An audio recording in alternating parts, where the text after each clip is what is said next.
bagi teman-teman yang buang sampah ke sungai, buang ban sepeda motor ke sungai, kasur ke sungai, ngerti kan? Kasur gila sih kasur, itu. Iya gue pernah lihat. Kasur, ban sepeda motor, plastik, segala macam itu buang ke sungai. Nah inilah yang kembali lagi lu minum lagi atau karmanya. Mandi pakai itu gitu. Pilih mana? Orang nggak buang sampah ke sungai atau teknologi PDAM-nya ditingkatin biar bisa ngefilter itu semua? Pajak naik. Ya iya kan PDAM butuh pembangunan. Kalau nggak dikorupsi bisa sih harusnya. Kalau dulu di Amerika itu ada kasus di mana kodok-kodok di sungai itu berubah kelamin. Hah? Jadi kodok-kodok yang kena estrogen dalam dosis tinggi dia berubah kelamin dari laki-laki ke perempuan. Jadi gemulai itu. Iya. Jadi gemulai.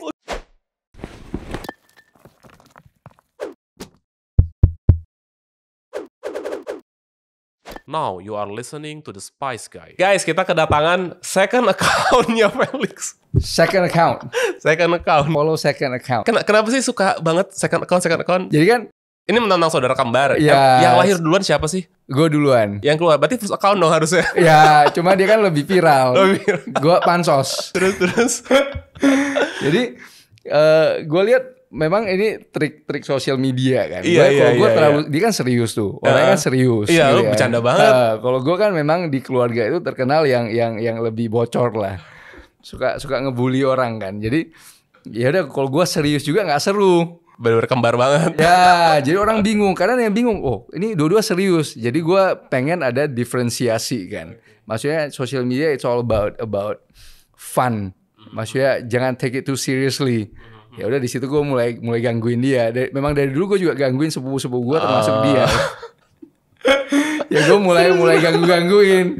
Ternyata ada traction yang lucu-lucu. Pernah sekali gue live di TikTok. Rame dikirain Felix. Ya gue seriusin. Iya ini account-nya Felix. Oh gitu. Orang percaya ya. Jadi rame. Tapi beneran loh, itu berasa deja vu banget. Karena guys kita udah pernah podcast sama saudara kembarnya Felix. Dan ini dua-duanya sama-sama pinter, sama-sama ganteng, terus sama-sama pengusaha juga gitu kan. Ini lihat aja logatnya kan. Britishnya apa logat aksennya tuh kan sama banget kan. Jadi berasa deja vu banget gitu. tapi gue cari tahu tuh actually bukan gue sih, tim gue ya. Katanya Pak dulu Pak Feli ini sempat viral nih gara-gara taksi. Itu gimana sih ceritanya? Sampai masuk berita loh. Masuk berita. Iya. Di situ gue dapet centang biru Instagram. Dari situ. Oh gitu. Nah jadi ceritanya kan udah biasa buat konten. Iya. Jadi waktu gue terbang dari Medan itu malam-malam, gue landing, gue ke arah taksi, counter taksi. Terminal berapa? Terminal 3 pada saat itu. Makanya viral di Terminal 3. Ternyata Terminal 3 itu pintu gerbangnya Indonesia. Betul. Ibaratnya pin drop aja itu sampai Pak Presiden tahu. Kenapa bisa seviral itu. Nah pada saat itu ya biasalah modus-modus taksi kan banyak tuh. Pada saat gue post banyak sekali yang post yang udah sering kena. Cuma kebetulan gue punya konten viral di TikTok. Sampai akhirnya ditangkap sama polisi, orangnya ditahan segala macem. Ya akhirnya clear. Nah sekarang kalau diperhatiin bro, di Terminal 3 kita udah bisa pesan Grab sama Gojek tuh. Iya. Tanpa harus gak boleh lagi, dulu kan ditahan-tahan tuh. Sekarang kita pakai app aja udah bisa. Betul. Ya gara-gara kasus itu. Ada poinnya itu. Ya. Oh gitu. Ternyata sampai ke Presiden. Emang kena bayar berapa? Pada saat itu, nah jadi modusnya itu gue ditawarin, gue kirain ke Jakarta 300.000. Ya kadang gue kasih tips 400.000 whatever lah, udah malam kan. Oke. Nah dia todong gue 1.200.000 pada saat itu, 1 jutaan. Gila. Makanya dia kirain gue nggak tahu kan, kelihatan mungkin oh ini turis nih, nggak tahu dari mana nih. Salah orang. Tapi gue nggak bayar. Akhirnya? Pada saat itu gue nggak bayar. Ribut dong. Nggak ribut, orangnya supirnya baik, calonya yang kurang ajar. Oh. Nah supirnya baik, akhirnya nggak ribut, ya udah dia terima, ya udah pulang. Nah pada saat itu gue mau ke Cikarang, kalau saya dari Jakarta, pagi-pagi udah kehabisan ide konten nih. Oh kayaknya itu bagus tuh. Oh diposting. Ternyata meledak, bumam. Semua orang bilang iya gue juga kena nih. Gue dari kebanyakan orang daerah yang kena. Iya nggak tahu. Ya. Itu kan memalukan nama Indonesia. Ya. Bayangin kalau itu turis, orang jadi males kan. Betul. Gitu. Oh Nah, gitu. disitulah viral, diteleponin Pak Kapolres, diminta di ngobrol lah kasusnya apa segala macem. Akhirnya kedengeran bahwa kalau nggak salah Pak Menteri Perhubungan itu yang turun langsung dalam waktu sebulan 2 bulan itu udah bisa pakai app semua tuh. Udah bersih tuh. Wah, udah bersih langsung, bener-bener bersih. Wow. Bener-bener Oke. bersih. Jadi teman-teman saya yang protokol Soekarno Hatta itu waktu itu suka WA, Pak viral Pak. Viral banget iya. Sampai kayaknya semua berita nayangin ya. Iya, semua itu. Semuanya. Karena itu muka Terminal 3 itu ternyata pintu gerbang Indonesia. Iya benar banget. Di 3 Soekarno Hatta. Baru tahu juga, oh ternyata seheboh itu. Segitu ya. Padahal gue lagi habis konten, mau ke Cikarang, ketemu customer, post viral. Jadi sering-sering aja ngeposting ya. Kita nggak tahu viralnya kapan. Itu yang gue sering kasih tahu teman-teman yang mau jadi content creator. It's all about consistency. Jadi kalau kita nggak konsisten dalam waktu sebulan, bisa jadi bulan kedua itu kita viral. Tapi kan kita nggak ngerjain, kita nggak ketemu nih our viral moment kan. Benar nggak tahu. Kayak kemarin ada bintang tamu juga, dia jual kombucha. Katanya dia nggak pernah viral. Tiba-tiba lagi cuman nyuci Scooby itu bakteri dia cuma nyuci gitu doang. Yeah, viral. Sampai dia PO katanya 1 tahun orang beli. Wow. That's the power of social media. Iya keren banget kan. That's the power of social media. Guys, welcome Feli Zulhendri, Managing Director dari Satria Nusa Engineering. Ini engineeringnya pakai J. Ternyata sekarang kalau buat PT itu nggak boleh pakai bahasa Inggris. Ini bahasa Indonesia? Jadi harus di-Indonesiakan kan. Oh gitu. Jadi engineering jadinya. Oh ini Indonesia. Makanya Yes. kenapa nih? Ceritain dong. Ini Satria Nusa Engineering tuh apa? Bergerak di bidang apa? Jadi kita perusahaan solution provider yang sekarang itu fokusnya di pengolahan limbah cair. Limbah cair. Industri-industri lah untuk ini. Anda adalah seorang pakar limbah cair, betul ya? Ya, bisa dibilang begitu, betul. Terus itu apa sih, kayak ada kuliah khusus atau ada gelar khusus atau gimana? Nah, jadi ceritanya itu dulu waktu gua kuliah di Amerika, S1 gua kan fisika, minor di matematika. Itu S1 di Principia College di Amerika. di Amerika. Setelah lulus dari fisika itu gua galau. Gue tahu bahwa otaknya gue itu nggak mungkin bisa kayak theoretical physics yang lulusan Harvard, yang Stanford. Gue nggak sejago itulah. Oke. Kita mau kerja apa ya? Baru gue pada saat itu pakai yahoo.com. Email. Search engine. Search engine gue search top 10 career for the future. Nongol tuh environmental engineering. Oke. Nomor 1 tuh. Terus gue, ini menarik juga nih. Kayaknya memang bisa nih, pengolahan limbah kan ibaratnya manusia makin banyak. Betul. Limbah makin kompleks. Industrial production makin kompleks lah. Ya otomatis limbah makin susah kan. Ini kayaknya bener nih. Akhirnya gue apply, gue cari tuh, gue email ke 50 universitas, 50 profesor, 50-70 profesor minta beasiswa untuk master. Feli yang minta? Iya. Wow. Gue kasih CV, gue langsung kontak 50. Kontak satu-satu, build relationship, ada yang nggak dijawab. Nah, karena master untuk dapat beasiswa di master itu almost impossible. Karena S2 itu biasa nggak ada yang mau kasih beasiswa kecuali PhD. Cuma kan gara-gara S1 gue itu udah beasiswa. Gue merasa S2 gue cobalah cari, pasti ada beasiswa. Pelan-pelan cari. Ini beasiswa karena pinter apa karena apa nih? Ada jalur khusus atau apa? Jadi gue bilang hoki itu ya, luck itu adalah ketika kita udah ada persiapan, ketemu momen yang pas lah. Nah kebetulan profesor gue itu butuh research assistant yang 2 tahun. Karena projectnya pendek, researchnya pendek, dan fundingnya dikit. 2 tahun tuh pendek? 2 tahun pendek. Kalau bagi research, kalau yang research itu biasa PhD itu bisa sampai 5-7 tahun. Wow, research doang ya. Untuk dapat PhD, dapat research funding atau grant tuh biasa 5 tahun sampai 7 tahun. Nggak pernah ada yang 2 tahun lah. Jarang sekali ada yang 2 tahun. Nah hokinya itu dapat pada saat itu gue jadi kepala lab untuk universitas gue yang sebelumnya. Jadi gue udah lulus, jadi pengangguran, apply dapat lab koordinator. Nah kebetulan profesor gue yang di Chicago itu, di Illinois Tech itu butuh lab koordinator plus research. Dapat beasiswanya. S2. S2. Oke, jurusan Environmental Engineering. Benar-benar sesuai dengan yang ini. Teknik lingkungan. Kalau di Indonesia itu namanya teknik lingkungan. Ada di Indonesia? Di Indonesia ada, tapi Indonesia itu lebih ke arah perizinan. Gue lihat sih ke perizinan health and safety. Bukan teknikalnya ya? Nggak terlalu teknikal. Jadi beberapa dari tim kita memang saya hire dari kayak ITB, UI, teknik lingkungan. Cuman ya pondasi teknikalnya itu nggak sedalam yang di Amerika. Nggak sedalam. Jadi butuh training lah, butuh training. Jadi ambillah environmental engineering, terus dapat kesempatan untuk kerja di San Francisco Public Utility Commission, di pabrik air limbahnya kota San Francisco. Wow. Nah nanti kita bahas ini kenapa negara-negara maju itu ada dedicated wastewater treatment. Nah gue kerja lah di situ sekitar 8 bulan, 9 bulan, balik lagi ke Chicago baru beresin tuh. Yang mana? Kuliahnya. Oke. Jadi disitulah pengalaman teknisnya gue di lingkungan. Benar-benar sudah proven, ngeri guys. Ini selera humornya tinggi, tapi ilmunya dalam banget ini orang.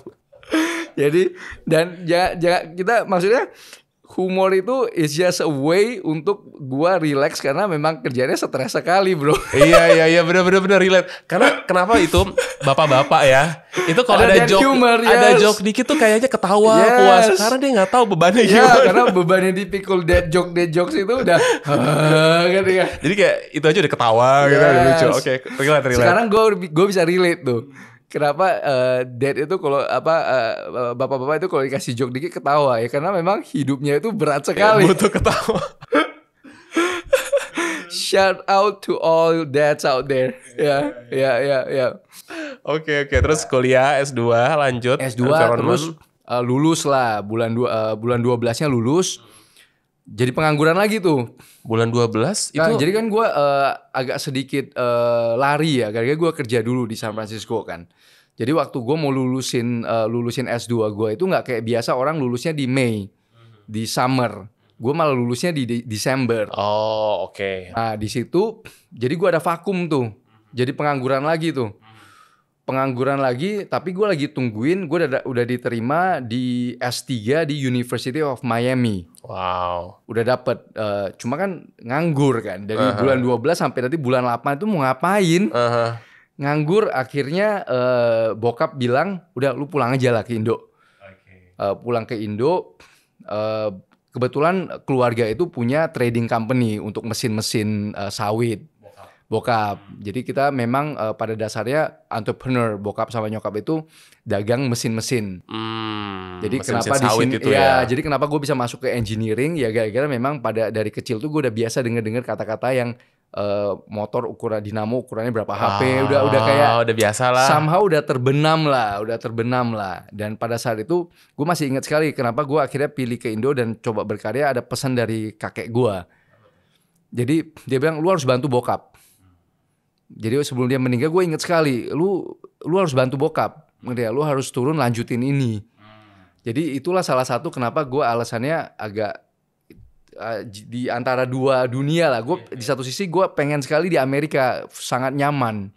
Tapi di satu sisi tuh kayak ada pesan khusus untuk gue balik. Akhirnya gue balik kerja dulu sama Sinarmas Group setahun, nggak sampai setahun. Akhirnya gue pulang bantu bokap. Nah pada saat itu 2012 sampai 2019 Limba itu nggak ada bisnis punya. Maksudnya? Jadi gue bantu justru di bidang electromechanical sama automation. Oh maksudnya bantuin orang tua tadi itu. Orang tua. Dan di Limba itu belum ada traction. Kebayang. Kenapa? Karena Limba itu mulai ada traction itu di tahun 2019 Undang-Undang Cipta Kerja. Itu bang baru? Sebelumnya nggak ada? Sebelumnya dia nggak terlalu, maksudnya yang penting ada perizinan. Jadi nggak terlalu diketatin nih. Limbah ini? Di limbah ini. Jadi kenapa kita baru lihat nih belakangan ini mulai heboh nih. Jadi Indonesia dari dulu merdeka sampai 2019 itu belum ada peraturan khusus untuk limbah. Udah ada peraturan khusus, cuman penegakannya itu belum seketat sekarang. Emang sekarang udah ketat? Oh, ketat. Oke. Jadi kita harus apresiasi ya, karena gua di industri ini kadang kita merasa pemerintah itu nggak ketat, ya kan? Pemerintah itu nggak ketat lah, pakai pelicin udah bisa beres tuh. Udah nggak lagi. Udah nggak lagi. Dari 2019 itu Undang-Undang Cipta Kerja. Case-nya, contohnya Nah, gimana? contoh, jadi banyak turunan. Mungkin nanti di comment section teman-teman yang dari pemerintahan bisa bantu jawab ya, karena tim legal gue biasanya yang handle ya. Contoh satu aja misalkan. Contoh di Undang-Undang Cipta Kerja itu sebenarnya ada dua sisi. Jadi banyak sekali turunan undang-undang dari Undang-Undang Cipta Kerja ya. Undang-Undang Cipta Kerja itu yang satu mempermudah investment dari luar. Jadi kita mempermudah surat menyurat. Jadi orang mau invest itu gampang. Atau pengusaha mau invest itu gampang. Yang kedua adalah pemerintah kasih lu kemudahan dalam investasi, tapi kita nggak mau lagi teknologi kelas bawah. Lu harus bawa green energy. Lu harus bawa clean mesin, clean industri. Nah di situ mulai tuh turunan-turunan bahwa ada AMDAL. Kalau misalnya PMA mau invest harus AMDAL ke pusat, nggak bisa lagi ke daerah. AMDAL apa dulu nih? AMDAL itu aturan lingkungan hidup lah. Jadi dia ada beberapa aturan, ada AMDAL, ada UKL UPL, ada peraturan-peraturan yang detailnya gue harus tanya tim legal lebih paham. Nah di situ mulai muncul dan diperketat. Nah sekarang kalau kita mau bangun sebuah bisnis, itu dulu yang harus diberesin. Perizinan lingkungannya. Jadi kita mau bangun development, kemarin baru ketemu satu developer. Sebelum kita boleh bangun perumahan, lingkungan harus beres dulu. Oke. Dan itu termasuk apa aja tuh? Alat-alatnya, jadi dibedah tuh sama tim ahli. Biasa tim ahli itu ada di hire oleh lembaga pemerintah, di hire dari universitas. Jadi kita submit, ini teknologi kita nih, dari pengusaha submit. Dibedah tuh, ada sidangnya tuh.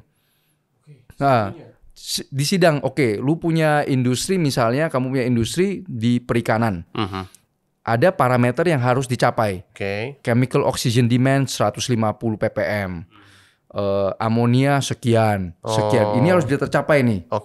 Bukan hanya itu, lokasi lu di mana nih? Lokasi lu dekat badan sungai. Apakah badan sungai ini masih boleh menerima limbah? Kalau nggak boleh, lu harus pakai kembali. Harus ada proses recycle. Lagi ya, recycle. Dan kalaupun boleh dibuang, cuma volume tertentu. Berapa? Nah itu ada hubungannya tuh. Kenapa sekarang ketat sekali di badan sungai? Kalau teman-teman pemirsa yang sering ada masalah di PDAM, PAM-nya kita sering bermasalah tuh. Benar. Air jorok, segala macam, ya kan? Itu kita nggak bisa sepenuhnya salahin PDAM. Kenapa? Karena PDAM itu, fungsi dari teknologi PDAM ini adalah untuk clean water treatment yang mengambil air dari sungai. Sungai itu kontaminannya hanya lumpur. Tapi kenyataannya karena kita biasa buang sampah ke sungai, ya kan? Bagi teman-teman yang buang sampah ke sungai, buang ban sepeda motor ke sungai, kasur ke sungai, kan? Kasur gila sih. Kasur, iya gue pernah lihat. Kasur, ban sepeda motor, plastik, segala macam itu buang ke sungai. Nah inilah yang kembali lagi lu minum lagi atau karmanya. Mandi pakai itu gitu. Itu karmanya kan. Jadi kita buang sesuatu yang organik, yang sampah-sampah ke sungai. PDAM itu cuma bisa pisahin lumpur. Oh jadi PDAM itu nggak bisa misahin yang lain-lain selain lumpur? Nggak bisa, karena tugasnya PDAM itu, teknologinya itu nanti bisa dicari ya di internet, namanya koagulasi flokulasi. Jadi dia hanya mengikat secara kimia, lumpurnya dipisahin ke bawah, air bersih lewat ke atas dan filter. Filternya filter apa aja? Filter sand filter, carbon filter. Begitu aja. Cuma filter. Jadi kita bayangin ya, kalau kita buang sampah yang nggak bisa turun, dia ngambang kayak lemak, kayak organik itu masuk ke filter. Filternya clogging semua. Mampet. Benar. Mampet. Nah, pada saat mampet kita nggak ada air, tapi kita kejar-kejar PDAM butuh air. Ya udah PDAM cuci. Nah, pada saat cuci itu kan lumpurnya masuk lagi ke sistem kita. Keluarlah yang bau. Di Bekasi tuh sering tuh kan. Air bau, warna kuning, nggak ada air. Ya ini. Oke, sekarang gini. Ya. Pilih mana? Orang nggak buang sampah ke sungai atau teknologi PDAM-nya ditingkatin biar bisa ngefilter itu semua? Pajak naik. Ya iya kan PDAM butuh pembangunan. Kalau nggak dikorupsi bisa sih harusnya. Biayanya mahalnya luar biasa, betul ya. Lagi-lagi Oke, Indonesia kan oke. negara berkembang, jadi Iya. ada faktor KKN-nya juga kan. Aha. Tapi secara cost itu gede Untuk mengupgrade untuk mengupgrade PDAM PDAM itu. karena dia akan merubah menjadi bukan hanya mengolah air bersih tapi harus mengolah limbah. Oke, kebayang sih, kebayang. Jadi teknologinya malah lu harus upgrade, kita harus upgrade lagi untuk mengolah limbah. Jadi ini udah dua konsep yang berbeda. Satu mengolah air minum untuk air bersih untuk mandi. Satu lagi ini limbah yang bercampur aduk segala macam. Makanya sekarang pabrik-pabrik ditertibkan. Kebayang. Jadi untuk mengurangi load si sungai itu. Tapi percuma ya, kalau anggaplah pabrik 100%, anggap 100%. Tapi kan ini masyarakat umumnya kan Betul. kasur lagi ujung-ujungnya tuh. Nah, ini ada data dari World Bank. Oke, di Indonesia di industri itu menghasilkan air limbah itu sekitar 340 miliar liter. Oke, ngebayangin udah bingung tuh. Ya, jadi Per ibaratnya apa tuh? per tahun. Per tahun. Yes. Wow. Domestik itu 400 miliar liter per tahun. Bentar, domestik ini apa nih maksudnya? Yang masyarakat. Masyarakat ya? Ya, Umum. masyarakat. Jadi lebih kurang mirip lah ya. Industri sama masyarakat mirip ya. Cuman di industri itu 60%-nya udah ditreatment. Sisa 40-nya itu. Ya, 40 ya. Di masyarakat hanya 20%. Yang di treatment. 80%. Masyarakat apa yang di treatment? Maksudnya dia ngapain? Ada STP namanya sewage treatment plant yang kecil-kecil tuh. Kayak di hotel-hotel, di perumahan-perumahan. Ada juga septic tank. Septic tank itu termasuk treatment. Cuma nggak efektif. Nggak efektif. Ya, Nanti kita bahas septic tank ya. Ya, septic tank nanti kita ada bahas ya. Kalau itu grease trap grease trap termasuk treatment. termasuk. Treatment. Tapi konsepnya sama nggak sih sama septic tank grease trap? Beda. Grease trap itu khusus untuk grease sama fat. Jadi minyak goreng sama lemak-lemak.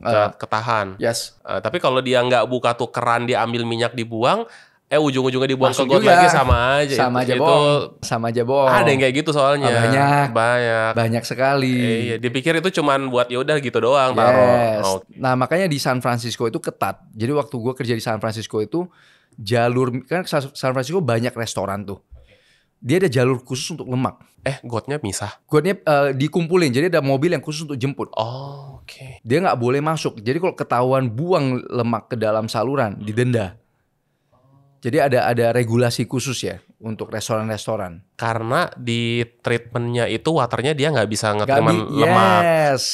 Jadi itu kebiasaan, makanya ini edukasi penting ya. Jadi Benar. kita waktu ngebuang sesuatu itu ini kan kita akan anggap udah langsung buang aja lah. Benar. Ini masalah kita selesai. Enggak. Jadi kita buang ke sini, lari ke PDAM kita, masuk lagi ke kita. Jadi kita nggak bisa nyalain PDAM karena memang dia dibuat dan didesain currently hanya untuk memproses tertentu aja, bukan untuk yang begitu-begituan. Untuk sampah-sampah yang mengerikan itu. Terima kasih untuk Kairofood yang sudah mensponsori podcast kali ini. Kairofood menyediakan berbagai macam bumbu dan rempah internasional dan sudah dipercaya oleh banyak hotel dan juga restoran di Indonesia. Nah, kabar baik untuk kalian para pengusaha kuliner maupun chef yang membutuhkan bumbu dan rempah berkualitas. Kalian bisa mendapatkan sampel bumbu dan rempah secara gratis hanya dengan mengklik link yang ada di deskripsi. Nanti Kairofood akan mengirimkan sampel tersebut untuk usaha Anda. Nah, sekarang kita lanjut lagi yuk dengerin obrolan yang seru ini. Oke, tapi kan pada faktanya sekarang kita ngomongin mungkin PDAM gitu ya. Gimana kalau misalkan Tata dia nerima sampah-sampah yang kayak begitu, dia akan ngapain? Clogging, jadi rusak mesin-mesinnya. Makanya kadang seringkali PDAM nggak ada air. Atau mati. Pompanya lagi rusak. Gara-gara lulu juga gitu. Lemparin bahan kasur ya kan. Plastik, kain tuh paling bahaya untuk pompa. Oke. Jadi kain itu sesuatu yang serat kan. Benar. Jadi dia nggak bisa lebur. Dia begitu masuk ke impeller pompa, cek, motornya terbakar, mechanical seal-nya jebol, hancur semua itu pompa. Kain, benang itu paling bahaya untuk mechanical. Orang paling takut itu. Oke, jadi pantesan gara-gara itu ya. Kasur, bayangin kasur kan kain semua. Masuk game, selesai, ban. ban Kasur, mobil, ban truk. Iya. Aduh, Oh, yes. gitu. Ya, jadi kita gak bisa salahin, mendadak gak ada air. Ya pompanya lagi jebol men. Ibaratnya pompa yang untuk pompa air kita kasih batu, kita kasih kain, Iya, kita kasih apalah segala macam plastik. Ya hancur. Tapi emang PDAM itu nggak punya filter lagi untuk biar Ada itu nggak filter. lewat. Pasti kan dia cuma 90%, 10%. Ya nggak ada yang 100% Yes. kan. Masuk kain. Jadi kalau dulu waktu di San Francisco itu kalau kita bongkar-bongkar di negara maju pun masalahnya itu. Sama juga. Sama. Jadi ini bukan kita lagi menyudutkan Indonesia, PDAM, enggak. yes, Even di negara maju pun Yes. begitu. Jadi di negara maju ada mati airnya nggak ada tiba-tiba. Jadi cuma kan mereka kadang ada budget kan. Mereka budgetnya kadang gede. Jadi dia bisa tambah mesin untuk peleburan penghancur itu. Jadi ya banyak lah yang teknologi-teknologi yang mereka invest untuk halangin yang sampah-sampah kayak begini. Jadi intinya sebenarnya PAM sebenarnya bisa asal dia upgrade, Ya. nambah. Berarti budgetnya harus ditambah. Itu hanya untuk yang physical. Belum yang Belum lagi yang organik. Jadi sampah itu ada dua lagi. Solid yang bisa lebur di air, ada solid yang nggak bisa lebur di air. Oke, kebayang. Kayak pewarna misalkan gitu ya. Pewarna, kadang kita lemak-lemaknya kita, pokoknya solid-solid yang bisa lebur ke dalam air lah. Ya kan? Nah, industri kan menggunakan banyak tuh kimia-kimia kayak gitu. Iya. Nah, kenapa mereka perketat di industri? Setelah industri itu bisa membuang sesuai dengan peraturan, PDAM jadi ringan. Karena dia sesuai dengan jadi industri boleh buang ke badan air yang sesuai dengan parameter air di sungai itu. Oke, kebayang. Jadi kajiannya panjang tuh. Jadi kalau kita mau bangun pabrik itu kajiannya panjang dari segi lingkungan. Mau buang airnya kemana nih? Oke. Misalnya 2 km dari pabrik. Ada nggak jalurnya? Kalau nggak ada nggak boleh. Industri ini nggak boleh nih. Nggak boleh bangun nih. Jadi ini yang kita satu sisi karena gue memang main di industri ini gue apresiasi. Kelihatan dari 2019 sampai sekarang itu udah rapi. Dari KLHK itu rapi. Perizinan semuanya. Perizinan. Oke, pertanyaannya sekarang gini. Ini rangkuman ya berarti ya. Rangkuman itu pertama dari rumah. Berarti dong pemerintah harusnya nggak cuma ngeregulasi industri, harus rumah juga ada. Berarti itu harusnya ada mungkin dari entah keluar atau apa, datang ke rumah satu-satu, dicek. Yes. Mungkin ada grease trap kayak minimal, ada itu kayak semua rumah harus punya.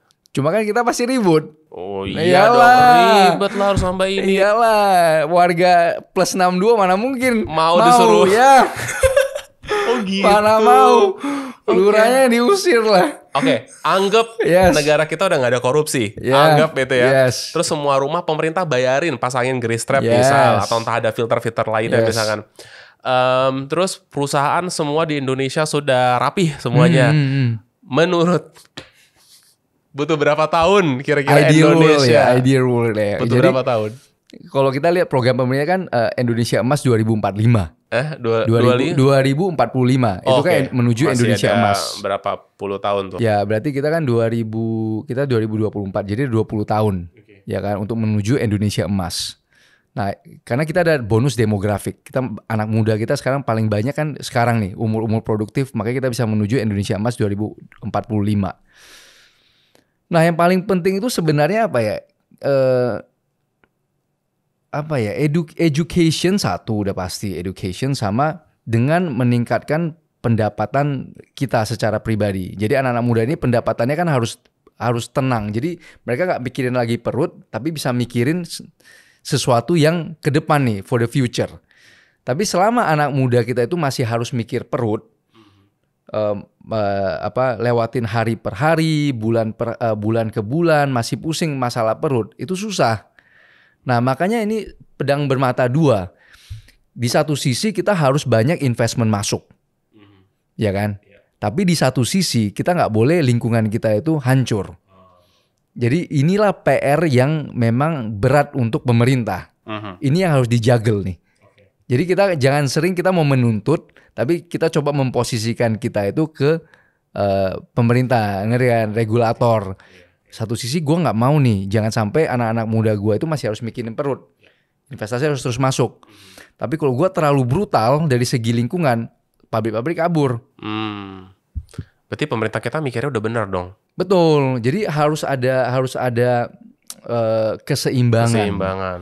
Ya kan, supaya kita nggak terlalu ketat, tapi bagus untuk lingkungan, tapi jangan sampai mengusir investment. Oke. Ya kan, Kebayang. ya, dan kita harus bisa mengupgrade industri kita. Kenapa? Kalau dari Pak Presiden selalu mau TKDN, jadi tingkat konten dalam negeri itu harus tinggi. Artinya kita harus bisa memproduksi barang-barang kita sendiri, baru kita bisa ekspor atau hilirisasi. Yang tadinya pendapatan sekian naik sampai 20 kali lipat pendapatan negara. Hal-hal begitu yang sebenarnya kita sebagai anak muda itu harus bisa develop. Nah, makanya di Satria Nusa Engineering kita ada 1 paten dan kita terus develop produk-produk. Ini bakal ada paten-paten berikutnya yang kita submit. Apa lebih ke mesin atau teknologinya? Ke mesin. Jadi kita develop. Jadi kita lihat kalau kita harus beli barang dari Eropa untuk pengolahan limbah atau dari China yang barangnya segede-gede gaban. Iya, itu berapa ton Ya kan, bro pernah ada lihat kan ngerti. itu kita buat sendiri semua. Oh ya. Kita in-house, kita develop dan kita manufacture di workshopnya kita. Tapi dari semua itu komponen, ada berapa persen komponen tetap harus impor? Impor. Nah, ada beberapa, kalau sekarang kita udah mulai teken, kita udah 1 yang udah 40%, udah dapat TKDN 40%. 40% Indonesia lokal. Ya, nah kita lagi develop sampai ke 90%. 100% kalau perlu. Ya. Oke. Nice. Jadi disitulah tugas kita, makanya kalau bro lihat di Satria Nusa Engineering, semua anak-anak muda tuh. Gue yang paling tua. Ini mudah ini. Gue yang paling tua di perusahaan Satria Nusa Engineering. Oke. Keren. Nah, jadi I am the oldest, literally the oldest. Pak Feli jadi sebagai mentornya lah ya. Ya, jadi gue cuma kasih tahu, oke, ini pengalaman gue di dunia electrical, mechanical, automation. Ini pengalaman gue di dunia limbah pada saat designing. Makanya gue ambil kelas terus di luar supaya gue bisa transfer ilmu itu ke anak-anak Dan upgrade muda terus ini. ya. Oke. Karena kan gak ada waktu kan. Kalau di orang kan udah kerja, nanti gue suruh ambil kelas lagi, malah semua gak beres.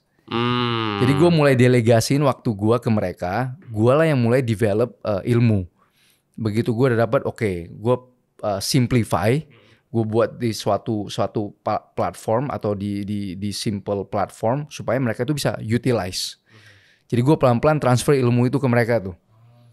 Makanya kalau bro lihat gue sering belajar, ambil kelas, ambil sertifikasi supaya bisa ada transfer ilmu ke mereka. Balik ke PDAM ya. Kalau di luar negeri yang PDAM-nya itu maksudnya kita buka keran bisa minum.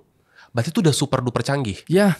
Nggak akan ada apapun yang masuk ke dalam situ. Yes. Kita ada beberapa plan. Sekarang kita udah ada total 14 plan yang kita bangun dengan teknologi itu. Di Indonesia? Di Indonesia. Ini untuk masyarakat umum atau untuk pabrik? Untuk pabrik. Jadi pabrik bisa ngambil air dari sungai gitu? Enggak, langsung dari air limbah mereka juga. Dari air limbah mereka bisa diminum? Ya, jadi tinggal tambah beberapa treatment lagi sebenarnya bisa diminum. Cuma kan regulasi nih, masalah regulasi. Jadi mereka nggak pakai minum, tapi mereka pakai kembali ke utility mereka. Untuk boiler, untuk steam production. Tapi kualitas airnya kalau untuk industri udah lebih bagus dari yang minum. Oke. Udah lebih bagus lagi karena industri itu paling takut kalau ada kontaminan. Jadi lebih pure lagi daripada yang kita minum. Kebayang. Indonesia udah bisa. Kita udah bangun 14 total sekarang.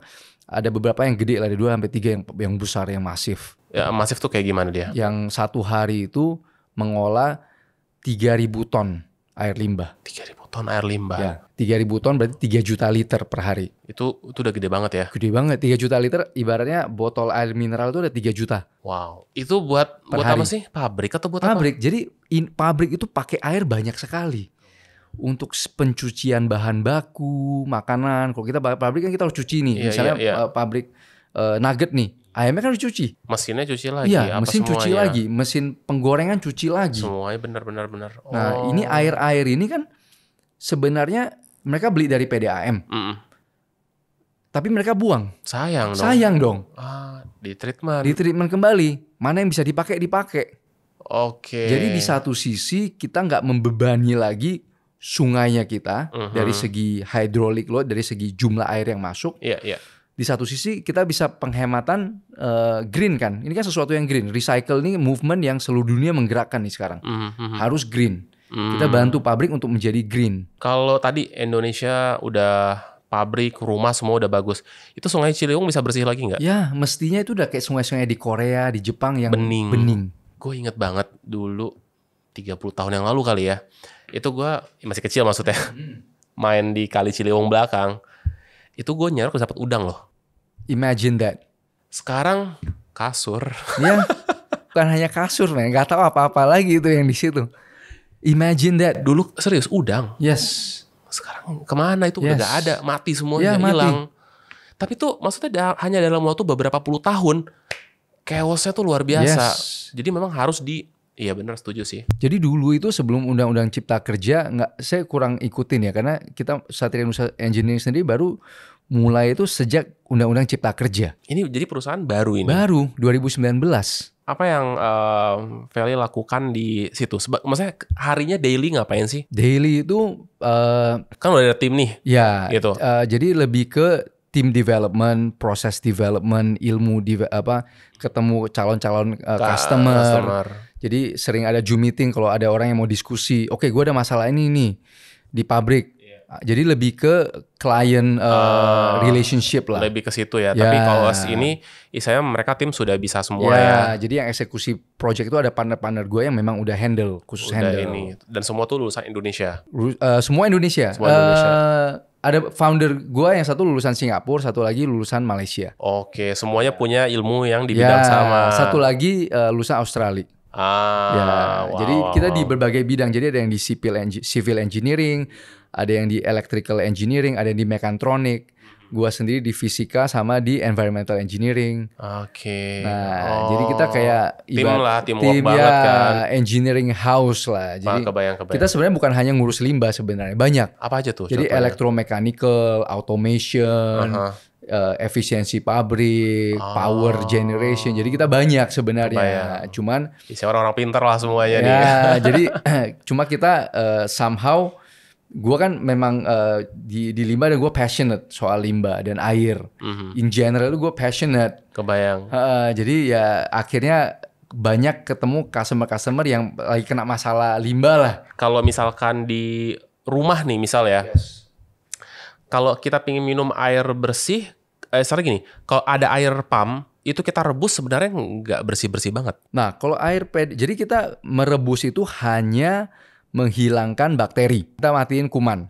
Bakteri, virus gitu mati lah kalau kita rebus. Cuman ada kimia-kimia yang nggak bisa diapa-apain tuh. Kayak microplastik, sekarang ada namanya forever chemical. Itu forever chemical, teman-teman bisa cek di Google, PFAS. PFAS.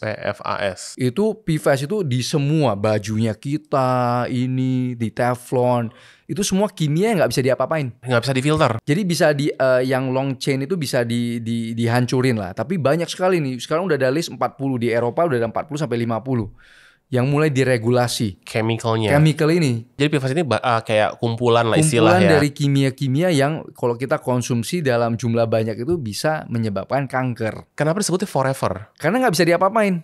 Kalau nggak dimusnahkan, dia di situ terus. Bakteri nggak bisa ambil, badan kita itu malah numpuk di kulit kita, kayak heavy metal. Jadi bisa numpuk di ginjal, numpuk di hati. Di luar negeri bisa nggak mulai ada teknologinya yang bisa? Yang bisa, karena mulai diregulasi. Cuma di Indonesia belum. Jadi kita minum dari air keran kita rebus, itu juga nggak benar. Jadi nggak akan mati. Kita nggak akan kena. Kita cuma bunuh virus dan bakterinya. Kita nggak akan kena muntaber. Tapi ada kimia forever chemical itu tetap ada. Ada. Kompleks banget ya. Kompleks. Jadi kita lihat air. Makanya kita sebagai kalau nggak main di dunia air, kita take it for granted. Kalau kata orang bule kan. Kita terlalu menganggap remeh bahwa buka air ada PDAM segala macam. Tapi kita nggak mikir bahwa there's so much going on. Air ini kan kita penting sekali untuk manusia kan. Untuk semua makhluk hidup kan bergantungnya sama air. Jadi haus kan nih kita. Minum dulu ya. Makanya kenapa semua industri itu mulai main bottled water. Ambil dari gunung. Tapi botol water itu sudah pasti bersih kan? Ya rata-rata sih udah pasti bersih. Dan mereka nggak perlu ngefilter forever chemical itu kan? Nggak perlu karena tergantung dari sumber ya. Dari sumbernya kalau misalnya sumbernya dari pegunungan, dari yang udah kan ada regulasi Menteri Kesehatan kan dites terus tuh. Nah kemarin sempat ada yang viral itu gue belum sempat lihat tuh bromat atau apalah. Itu kemarin Felix bilang gitu. Iya. Katanya saudara kembar gue nih yang jagonya nih. Nah jadi kan sebenarnya untuk lab ya, maksudnya kita bahas soal lab air. makin kecil sebuah komponen, makin mahal biaya untuk membaca, mendeteksi. Nah, kalau yang bromide ini kalau nggak salah sampai nanogram. Ya kan, nanogram per liter kalau nggak salah ya. Jadi semua komponen ini sampai ke yang sekecil-kecil itu makin mahal. Wajar ya. Wajar. Jadi kalau di lab itu ada yang lari, makanya di lab itu kalau kita selalu triplicate, artinya kita tes selalu 3 kali. Nah, untuk yang lab-lab yang lain kita nggak tahu prosedurnya gimana ya. Nah, tapi kalau kita lihat ada range yang sejauh itu, berarti kan ini mahal nih untuk deteksi nih. Bisa jadi ada yang error nih. Oke. Nah, jadi kadang dideteksinya tinggi, mendadak rendah, ada kontaminasi juga. Nah, kita kan nggak bisa, biarpun mereka tersertifikasi kan, tapi bisa ada titik di mana ada kesalahan pengukuran. Jujur ya, gua tuh nggak tahu kenapa nggak percaya lab di Indonesia, kenapa ya? Tahu nggak kenapa? Kenapa?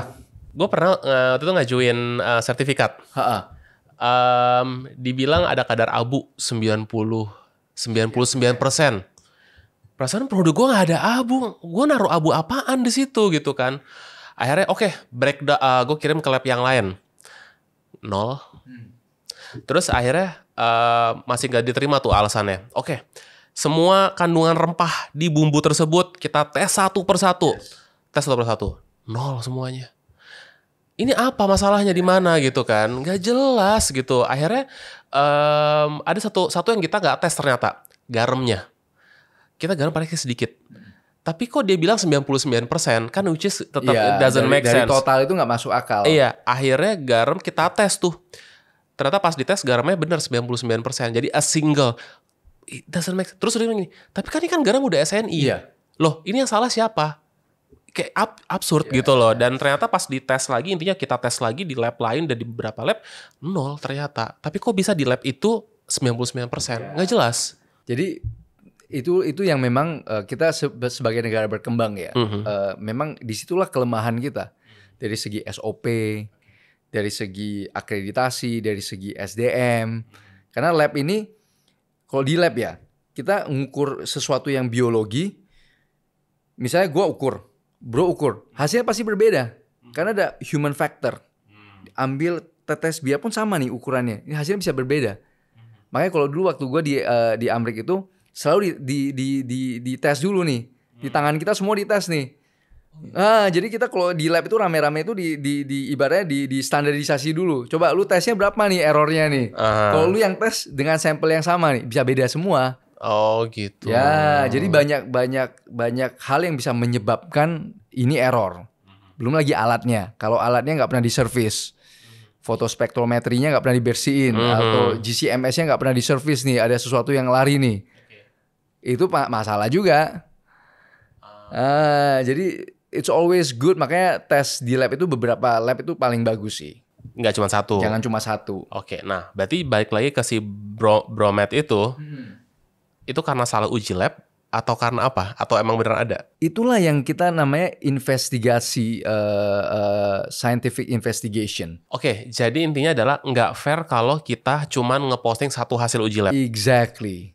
Dan bukan hanya satu lab, tapi dari batch itu, jadi dia ambil satu batch nih. Beberapa batch production. Baru bisa dibilang bahwa ini konklusinya begini nih. Benar. Jadi kalau kita cuma ambil, jadi ibaratnya kan kalau di production itu kan dia ada begini nih. Iya. Ya kan? Kita nggak pernah ada single line dalam pabrik. Selalu ada yang begini. Nah, bisa jadi kita dapat titik di mana dia tinggi. Cuma kan terdilusi di dalam produk.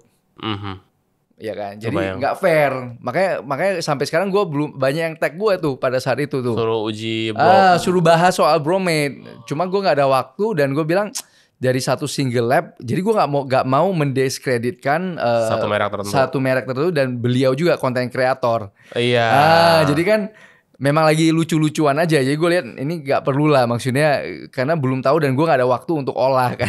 Iya, lagian ngapain juga keluar duit sendiri buat ngolah merek orang, ya gak sih?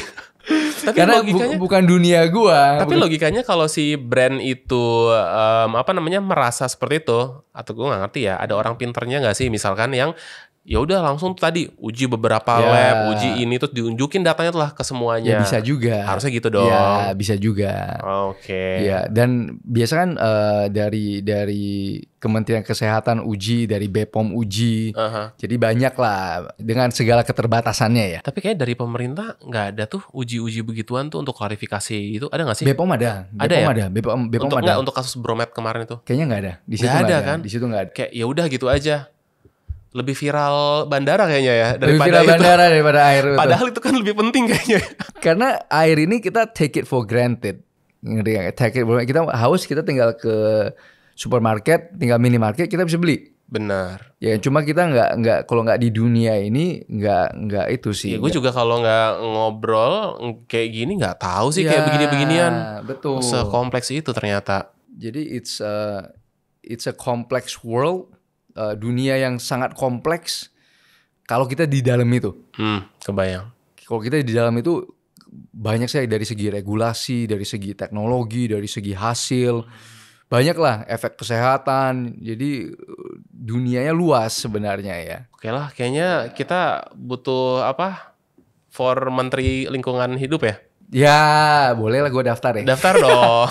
Gue daftar jadi Menteri Lingkungan Hidup ya? Jadi sekarang kan Bu Siti Nurbaya kalau nggak salah. Iya. nanti, Ya mungkin masih, buat gantiin ya. Kita butuh yang muda-muda kayaknya untuk jadi butuh menteri. butuh darah muda. Nah, kita kalau ngomongin UKM ya, UKM tuh butuh nggak sih untuk treatment air seperti ini? Butuh. Jadi UKM sekarang yang mau growing ya, dari yang rumahan mau masuk ke industri. Kita ada bantu beberapa UKM. Nah, jadi UKM yang nggak mikirin bahwa pengolahan limbah itu penting, nanti kena masalah pada saat mereka mulai grow. Nah, kita ada bantu beberapa yang luckily ownernya itu paham seberapa penting nih. Karena begitu dia buang limbah ke selokan, ribut. Bau, ribut, ya kan? Nah, mulai berasa tuh. Jadi UKM yang nggak mau beresin limbah itu akan kena masalah. Karena mereka akan buang dalam jumlah banyak di air. Apalagi kan kalau UKM kan banyak sekali penggorengan, F&B, terutama F&B produk ya, itu lemak lah, minyak goreng, segala macem lah, pencucian bumbu. Iya. Itu gawat sekali itu kalau nggak diolah, bau tuh, itu langsung dilaporin tuh. Nanti datang Satpol PP, mulailah datang dari Harus LH. di ini ya. Oke, untuk UKM dari yang paling kecil dia bisa ngapain? Pisahkan lemaknya. Oke, pisah lemak tuh sebenarnya buangnya kemana sih yang benar? Nah, lemak ini sebenarnya kalau kita lihat tuh banyak yang beli lemak minyak jelantah. Nah, minyak jelantah ini kalau dikumpulin, jadi ini kan fatty acid. Kalau ketemu katalis plus alkohol, metanol itu menjadi methyl ester, yaitu biodiesel. Biodiesel. Oh, oke. Yang itu beneran dari situ? Ya. Oke. Makanya banyak orang-orang yang ngumpulin minyak jelantah karena itu jadi minyak. Makanya kadang mereka mau beli juga. Jadi daripada kita pusing, kasih mereka aja. Tapi siapa sih? Maksudnya kita cari kontaknya dari mana? Mereka mau Google datang banyak. ngambil. Ya. Apa keywordnya? Minyak jelantah. Beli Pengumpul minyak jelantah. Ya, okay. itu banyak tuh di mereka datang. Ya, mereka datang, mereka ambil, itu mereka bisa jual ke biodiesel plant. Oke, berarti tadi kita pakai grease trap gitu Grease trap, yes. untuk memisahkan minyak dan minyak kita jual. Yes. Nah, setelah grease trap, air boleh buang ke got? Sebenarnya nggak boleh. Kalau misalnya air itu hasil pencucian kayak bumbu-bumbu, rempah-rempah, itu kan solid tinggi, organik tinggi. Itu kalau kita buang, bau. Terus harus ngapain? Harus diolah via, ya itu pengolahan limbah itu. Ada yang namanya pemisahan solid. Kita pisahin dulu solid dari air. Solidnya itu kita keringkan. Yang simple gimana deh? Apa ada alat khusus nggak? Maksudnya gini, kalau tadi kan gitu ya. Oke, grease trap beli, pasang, selesai. Atau misalkan water filter, ada tabung, taruh, selesai. Oke, yang simple-simple buat UKM. Ya, justru itu. Tidak ada yang simple dengan air. Gak ada yang simple. Gak ada yang simple. Karena air ini adalah material, elemen yang mengikat semuanya. Jadi supaya bisa dibuang, kita harus pecahkan semua yang diikat oleh air itu. Jadi ada chemical reaction, ada biological reaction. Kita pisahkan dulu secara kimia, solid-solid yang bisa dipisahkan kimia, dimakan oleh bakteri, baru jadi bakteri itu kita pisahkan dari air bersih. Jadi maksudnya harus punya apa sih kayak Treatment, kompos gitu. Kompos, bukan hanya pengolahan kompos, tapi pengolahan limbah cair ini. Inilah yang kita kerjakan. Gue pernah lihat ada, gue lupa ya di mana gitu ya. Jadi dia tuh ada alat, kan sink itu kan ada itunya ya, lubangnya gitu filter. Dia tuh alat dipasang di situ, dia bisa ngeblender sampah-sampah solid-solid itu, terus nanti dipisahin sama dia.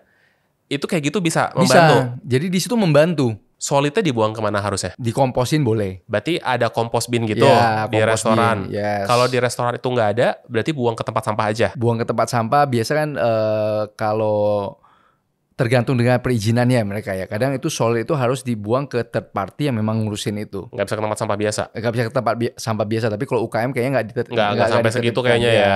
Oke. Terus air dibuang sebelum dibuang ke got udah lewat grease trap. Baiknya diapain lagi?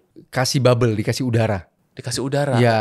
Ada alatnya kayak gitu? Ada alatnya, ada blower kecil itu dikasih udara. Biar? Supaya organik-organik ini teroksidasi. Terus nanti bakal gimana mereka? Jadi limbah itu adalah sisa-sisa makanan. Yang kalau kita buang ke got, bakteri dan virus akan ambil. Terjadilah bau itu. Pertumbuhan bakteri itu. Nah, jadi kita mau memastikan bahwa makanan-makanan itu hilang di dalam reaksinya kita. Dengan oksigen, dengan kimia, dengan bakteri atau biologi sebelum masuk ke sungai. Oke. Kita mau mengambil sisa-sisa makanan itu. Kemana-mana ya? Kenapa got di Jakarta? Bau. Kenapa got di Jepang bersih? Ada ikannya lagi? Ya. Di Jakarta tidak ada tempat pengolahan limbah. Di Jepang itu ada. Di setiap rumah atau setiap daerah? Di setiap daerah. Jadi Jepang itu yang di got itu hanya air hujan. Ini nggak ke got, ini ke pengolahan limbah terpadu. Di setiap daerah itu ada? Di setiap daerah itu. Itulah yang gue kerja di San Francisco. Jadi ada treatment plant yang gede. Jadi itu maksudnya gotnya misah, ada 2 got atau gimana? Saluran itu terpipa masuk ke treatment plant. Treatment itu? Ya. Oh. Got ini hanya air hujan. Oh gitu harusnya. Ya. Jadi sebenarnya benar-benar kita tuh nggak boleh sama sekali sebenarnya dari rumah buang ke got. Nggak boleh. Ya itulah makanannya, makanya bau got kita. Loh berarti kalau gitu pemerintah harus bikin jalur pipa khusus dong? Terpadu, betul. Terpadu. Yes. Oke, 1000 tahun lagi di Konoha nggak bisa ya kayaknya. Bayangin kita harus pipain semua nih. Sampai ke treatment plant. Kayak nggak mungkin ya sih. Ya, jadi ini bukan skeptis loh ya. Ya, ini legasinya dari makanya kota-kota mandiri sekarang disuruh pemerintah untuk buat treatment sendiri. Treatment terpadu. Yang benar begitu. Ya. Oke, menjawab sudah. Tadi itu gue pikir gimana harus ngapain. Jadi ada sendiri. Jadi sebenarnya ya kalau rumah suruh semuanya punya begituan akan mahal dan susah. Tapi dialirin ke sana di rumah. Makanya kota-kota mandiri sekarang semua ada, mulai ada. Di Indonesia emang udah ada? Udah. Kota apa contohnya? Kalau nggak salah di Serpong udah ada, Sumarekon. Itu begitu. Di PIK juga udah harus ada. Jadi semua kota-kota developer yang baru-baru di IKN semua udah harus ada. Jadi gotnya istilahnya ada 2, ada yang buat air hujan sama ada yang buat daya rumah. Yes. Kalau gitu pabrik boleh dong kalau gitu manfaatin itu untuk kirim langsung. Kenapa harus dia ada sendiri? Karena pabrik jumlahnya gede akhirnya. Oh itu nggak sanggup? Ya ribuan ton kan. Ribuan ton. Jadi kalau pabrik itu di kawasan industri mereka ada pengolahan tersendiri tuh. Oke, kebayang. Jadi mereka ada treatment khusus lah sebelum dibuang. Oke, udah nangkap sekarang. Udah paham sih. Mudah-mudahan viewers juga nangkap ya. Jadi intinya adalah kalau di luar negeri limbah manusia atau limbah rumah itu diolah di tempat terpusat, terpadu. Yang di got itu adalah air hujan. Oke, intinya di situ. Intinya itu. Septic tank. Itu kan apa sebutnya? Black water ya sebutnya ya? Black water. Ada black water, grey water. Ya. Gue dikit-dikit dulu belajar gara-gara permaculture. I see. Yes. Gue mimpi banget punya permaculture. Di situ gue bingung, itu nggak ada got. Gue harus gimana nih kalau dari rumah nih? Yes. Sampai mempelajarin tuh. Udah lupa sih jujur ya, cuman kayak konsepnya ngerti lah, harus ada nanti ada tanaman-tanaman tertentu, ini untuk ini untuk ini, ada batunya harus pakai apa kayak gitu-gitu kan. Right. Ya kayak gitu-gitulah. Nah, itu kan sebenarnya proses natural karena gue nggak mau masukin maksudnya mesin dan lain-lain. Tapi sebenarnya kalau untuk rumahan kita bikin sistem seperti itu boleh nggak sih? Boleh, Aman, bersih. aman. Jadi kalau kita ada black water yang kita proses secara aerobik, anaerobik ya, sorry. Kalau septic tank itu anaerobik tanpa oksigen. Iya. Itu makanan, sisa-sisa makanan udah dimakan oleh bakteri anaerobik. Makanya timbullah gas metan, bau-bau itu yang kita bisa nyalain itu ya dari proses itu. Jadi dari sampah makanan menjadi energi. Ya, kalau kita masuk ke rabbit hole itu ini kita nggak selesai satu hari. Oke. Nah, tapi itu the next big thing. Nah, jadi setelah dimakan oleh bakteri, kita itu ambil supernatan-nya lah, supernatan bagian atas itu. Ya kan, itu kita bisa diaerasikan, maksudnya dihidupin lah, dikasih oksigen supaya kontaminan lebih turun. Itulah kita bisa buang jadi pupuk. Oke. Nah kalau yang tadi septic tank itu yang sekarang di perumahan ya, terus kan itu kan buangnya got kan, Ya. Itu bahaya sebenarnya. Ya, maksudnya itu kan mengkontaminasi semua masuk ke badan air. Itu kan ada virus, bakteri. Gimana sih ini kita? Iya. Maksudnya harusnya berregulasi. Ya, itu legacy dari teknologi. Ya, ini kan kita kan dijajah Belanda. Ini legacy-nya mereka, septic tank itu di-develop di Belanda. Dari Belanda. Dari Belanda. Cuma kan teknologi mereka kan yang mereka bawa ke sini kan kita tahun dijajah 300 tahun sampai 1945 kan. Jadi legacy itu masih ada di sini nih. Belum terupgrade. Oke. Kita masih sibuk untuk bangun industri. Pemerintah masih sibuk ini itu mana pergi pusingin septic tank sama got. Oke.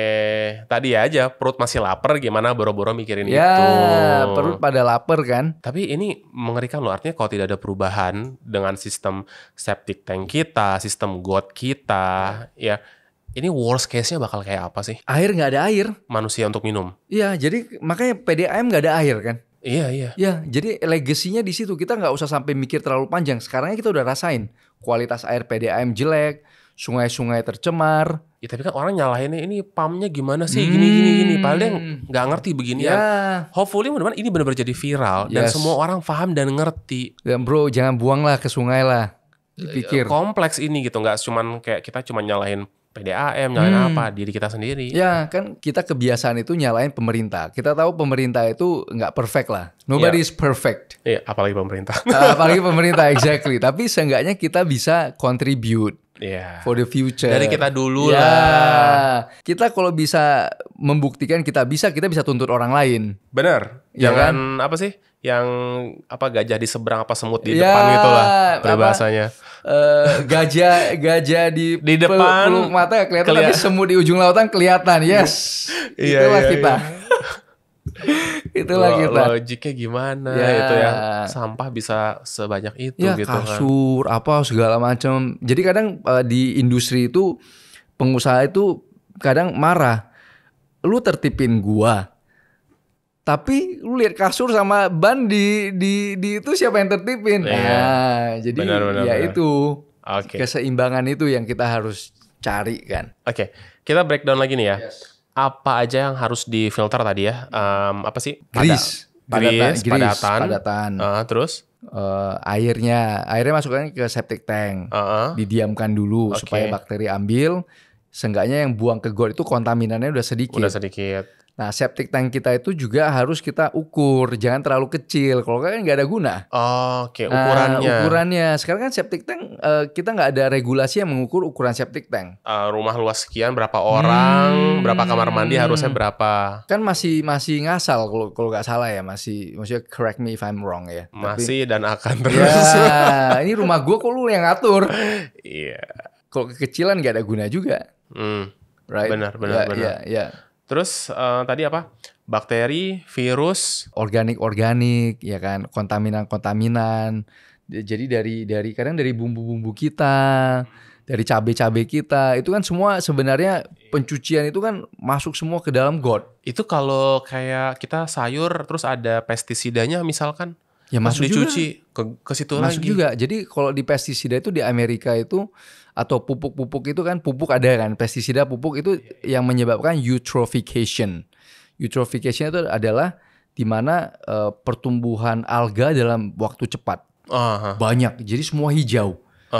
Ikan-ikan mati. Jadi alga itu pada saat busuk airnya jadi beracun. Alga ini kayak lumut gitu kan Ya, maksudnya? alga itu kayak lumut-lumut, pokoknya semua hijau. Nah, kalau teman-teman lihat di sungai itu hijau semua, itu artinya tercemar. Nggak usah ke sungai itu, got di depan rumah juga sana Hijau. hijau. Ya, itu artinya udah tercemar. Tercemar banget ya. Ya, jadi ikan-ikan pasti mati. Udang mana ada kelihatan lagi. Boro-boro. Iya. Dulu di got tuh banyak ini. Ikan apa sih kalau bahasa Jakarta, ikan julung-julung Ya, tuh yang kecil-kecil, panjang, ya. ada ikan cere Ya. kecil. 2 itu yang gue lihat, sekarang Gone. lupakan. Gak ada oksigen lagi karena bakteri itu akan sibuk mengambil oksigen. Ikan udah nggak dapet. Gue beli ini kan, gue ada komunitas survival gitu lah ceritanya. Jadi gue beli tuh yang dia tuh kayak sedotan filter, jadi kayak bisa minum. Dia sih katanya klaimnya bisa memfilter bakteri dan virus serta sedimen-sedimen yang lain gitu kan. Tapi kalau dengan seperti ini kayaknya ya nggak mungkin bisa difilter dong ya, yang tadi ya, yang forever chemical itu. Forever chemical nggak bisa. Nggak akan Nggak bisa. bisa. Jadi sedotan itu mungkin di ranah di ultrafiltrasi. Jadi ultrafiltrasi itu bisa memfilter itu memfilter semua bakteri dan virus. Tapi kan lama juga tuh keluar deh kayak ya, tetes. karena dia kecil. Kecil banget. Tapi lama-lama clogging dong. Clogging. Jadi kita harus masuk air disembur supaya dia itu yang namanya backwash. Kalau di industri namanya backwash. Backwash. Iya ya, pasti clogging, nggak mungkin enggak. Jadi makin kontaminan makin clogging. Jadi bayangin ya, kalau PDAM dikasih air-air begitu terus, apa nggak hancur itu filter-filternya di PDAM? Udah selesai. Kita mau ngapain lagi ya, gak ada air. Berarti gue beli water filter tuh percuma juga dong ya? Kalau kondisi airnya begitu. Kalau RO masih oke ya. RO kalau yang reverse osmosis ya. Reverse osmosis artinya lubangnya kecil sekali. Itu apa yang ngebedain? Itu dia memfilter lebih kecil lagi. Jadi yang organik atau kimia-kimia yang lebih besar itu ke filter. Jadi air RO itu oke ya? Oke, cuma kita nggak tahu ya. Maksudnya gue nggak bilang teknologi RO yang dipasang-pasang itu oke atau enggak. Karena gue sendiri belum pernah lihat ke sana. Tapi as teori oke. As teori oke. RO nano oke. Jadi kalau gitu rumah-rumah beli itu dong ya? Berapa sih alatnya buat Nggak ngefilter? tahu, gue jarang. Tapi maksudnya it's a good investment untuk rumah maupun restoran atau UKM untuk pakai air filterin RO itu ya. Kualitas air. Tapi jujur ya, kalau gue sendiri, gue masih pakai air PDAM. Di Kenapa? rumah gue nggak ada filter. Kenapa? Ya karena menurut gue cuma untuk mandi. Oh, bukan mandi ya untuk udah. konsumsi. Ya. Tapi kalau konsumsi tetap beli air mineral. Iya, air mineral. Kalau Feli beli air apa nih? Maksudnya beli air kayak galon gitu. Galon. Pakai water dispenser, galon. Nggak masalah. Nggak Walaupun masalah. even itu plastik misalkan. Ya maksudnya kita kan cari convenient ya. Kita kalau mau sampai 100% ideal juga berat. Susah, benar. Gue yang repot. Ya udahlah, tipis-tipis, it's okay lah. It's okay. Ya lagian nggak ada nggak sih yang masa mau air galon pakai kaca kan? Iya, nggak ada kan? mungkin. Yes, ya tipis-tipis ya sebisa mungkin kita here and there lah. Kalau air minum yang di luar negeri itu, contoh kalau kayak gue lagi di Mesir gitu ya, itu kan dari keran bisa diminum. Berarti itu udah canggih banget ya. Udah canggih. Kayak di Singapura kan bisa minum. Di Singapura Mereka bisa di ya, water tap bisa. water ya? Betul, tap water. Amerika juga bisa tap water. Amerika bisa? Bisa. Tap water. Jadi memang itu udah kelasnya drinking water. Di luar negeri kelasnya drinking water. Nah, gue ada pertanyaan yang mengganggu nih ya. Anggap gini, ada ular mati. Ular ada bisanya kan. Terus dia kan otomatis bisanya tuh kan masuk ke tanah ya. Masuk ke air. Itu air jadi beracun nggak? Jadi berbisa nggak? Toxicity-nya levelnya jadi rendah sekali. Jadi rendah. Karena terdilusi oleh volume air yang besar. Tapi itu nggak akan hilang, tetap ada. Tetap ada. Cuma kan toxicity itu ada little dose. Iya. Ya kan, berapa toxicity per berapa banyak yang masuk ke dalam badan kita. Nah, tapi kan jumlahnya jadi dikit sekali, ya nggak masalah. Tapi sebenarnya secara natural itu akan apa ya? Kalau bangkainya kan memang akan Terdegradasi. iya akan. Toksin pun terdegradasi karena dia organik. Toksin terdegradasi oleh apa? Oleh jenis-jenis bakteri yang bisa mendegradasi itu. Oh, jadi ada bakteri Yes. yang bisa Bisa breakdown, biological breakdown, bisa untuk di-breakdown. bisa maupun racun tersebut. Semua bisa. Jadi semua yang organik ya, semua yang natural, pasti ada counternya. Oke. Itulah hebatnya. Itulah hebatnya Keren natural ya, world. bener. Sedangkan kimia tidak. Di kimia yang diproduksi oleh manusia nggak bisa. Natural world nggak sanggup. Nah, di pengolahan limbah itu kita benar-benar memfungsikan bakteri-bakteri dari natural world.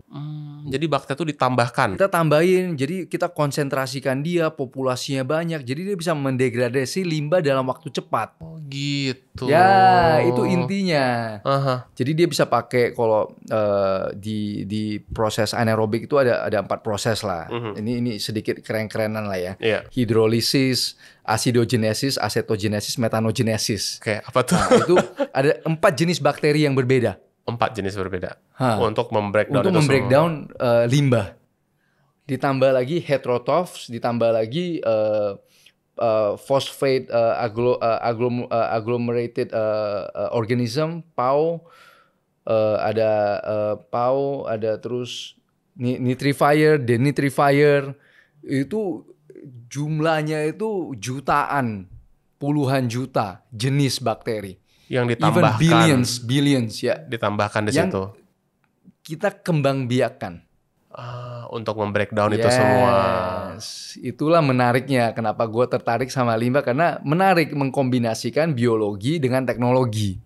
Oke, kebayang. Jadi kita lihat, oh ini lucu nih, bakteri ini berbeda nih, kok di pabrik ini beda ya, di sana beda ya. Kita ambil, oh ya jenisnya beda Pak, warnanya pun beda Pak. Tapi bakteri tadi itu setelah dia membreakdown itu, dia tetap harus difilter lagi dong. Ya, di akhir. difilter. Jadi kita balikan dia kembali supaya kerja kembali. Iya, jangan ntar malah kesana kan. Jangan malah kesana.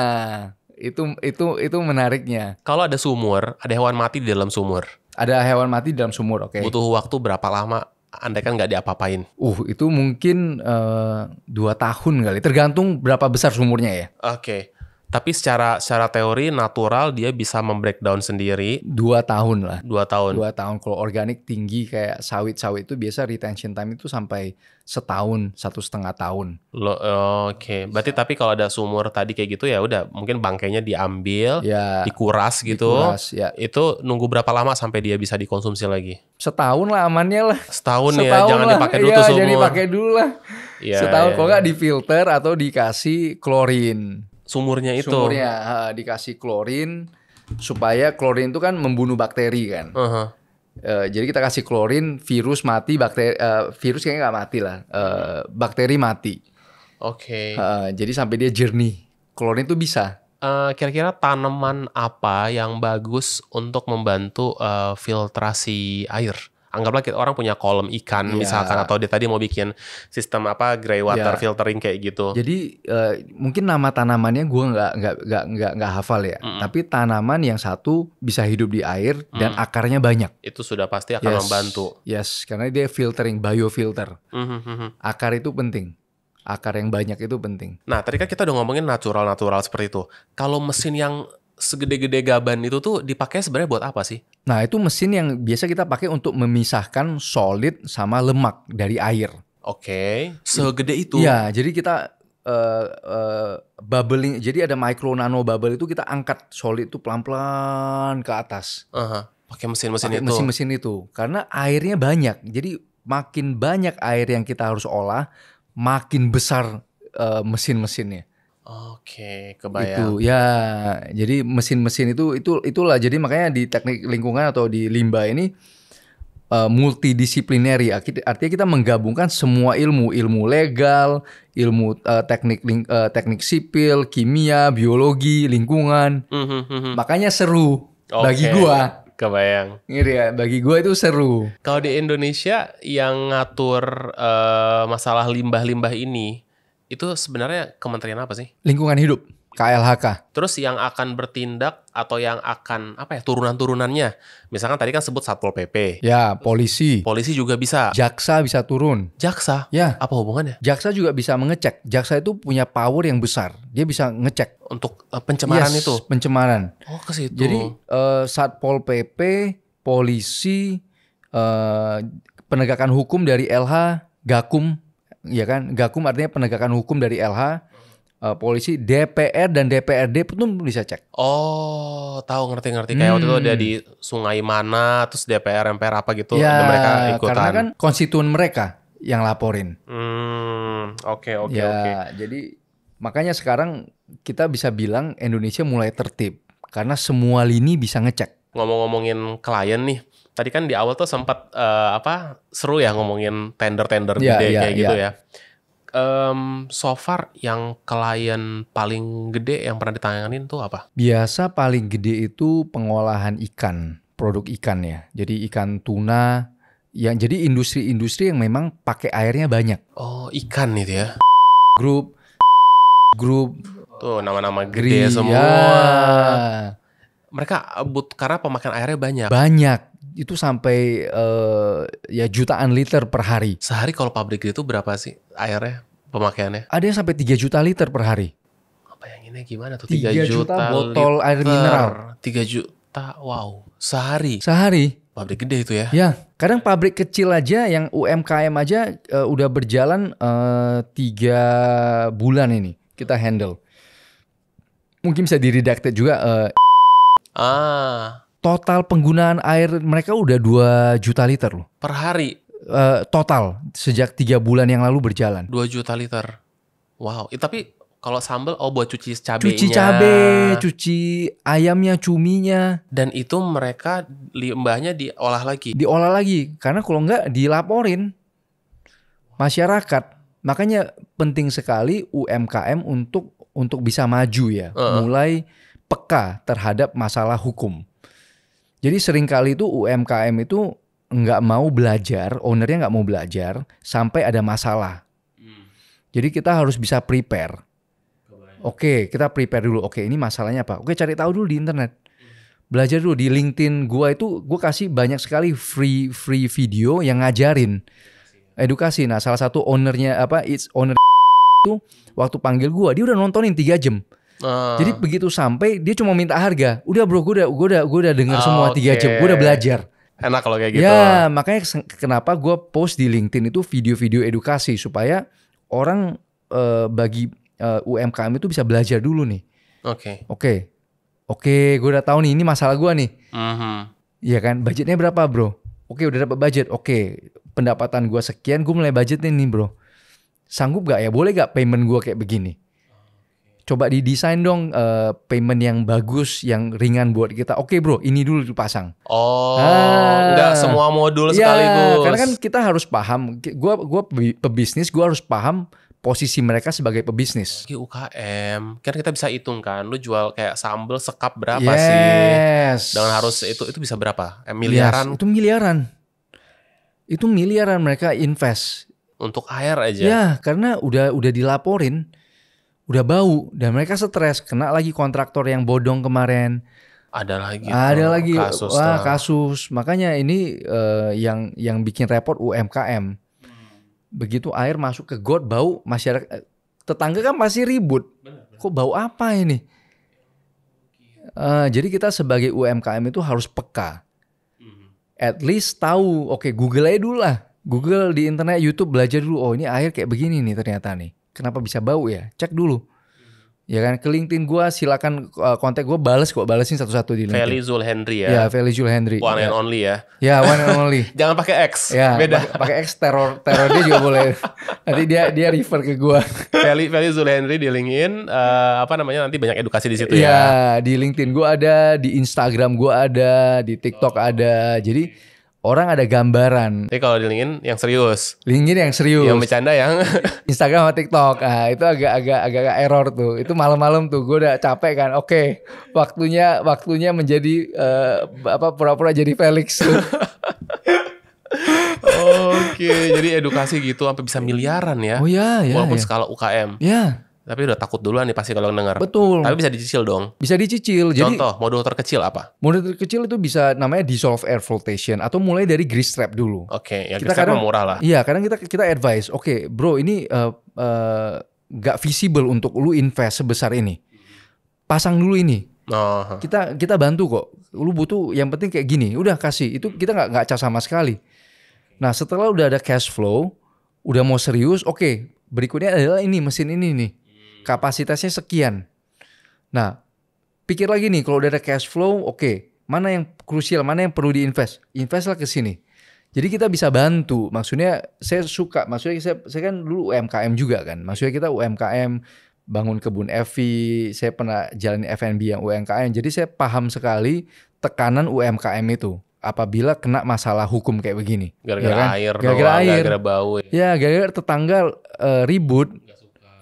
Bau ini itu. Nah, itu udah mulai tuh masalah-masalah hukum. Sedangkan UMKM, gue mau bangun pabrik, mau nyewa gudang udah mahal. Kan pasti rumah gue dulu yang gue utilize kan. Nah, kalau dia misalkan sewa, terus dia pindah tempat, itu peralatan setup semua bisa dibawa, Bisa. dipindahin. Ya, jadi itu yang kita bantu desain juga. Jadi kita kasih tahu, oke, ini lu bisa angkat kembali nih. Iya, jangan permanen. Ya, jangan permanen. Jadi disitulah engineering masuk.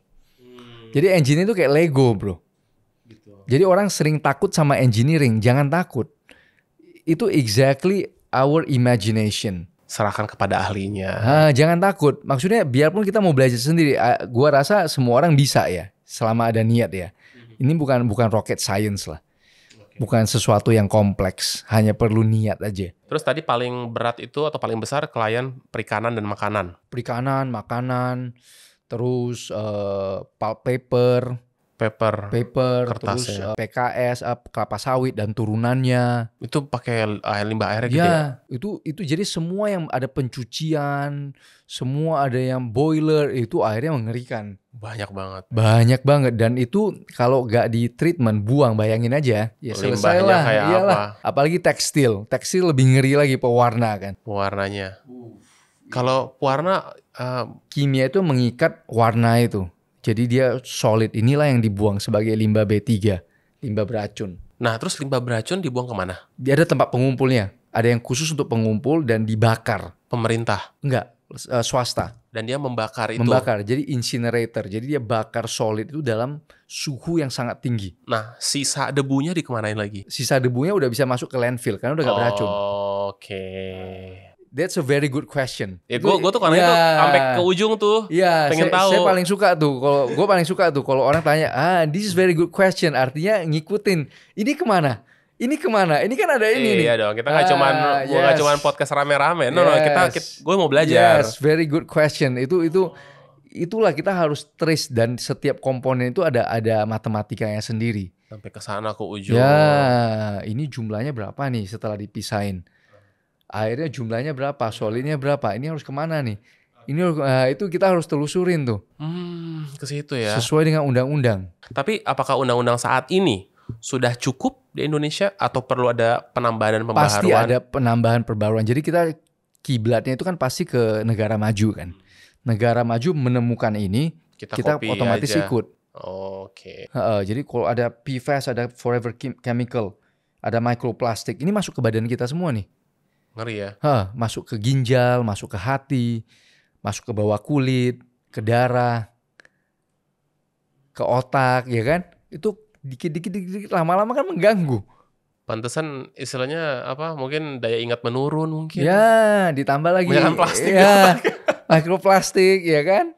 Ditambah lagi makanan kita yang nggak sehat. Wow, kemana-mana. Kemana-mana, itu kombinasi maut itu. Kalau tadi makanan sama rumah sakit lebih parah mana untuk limbahnya? Sama aja.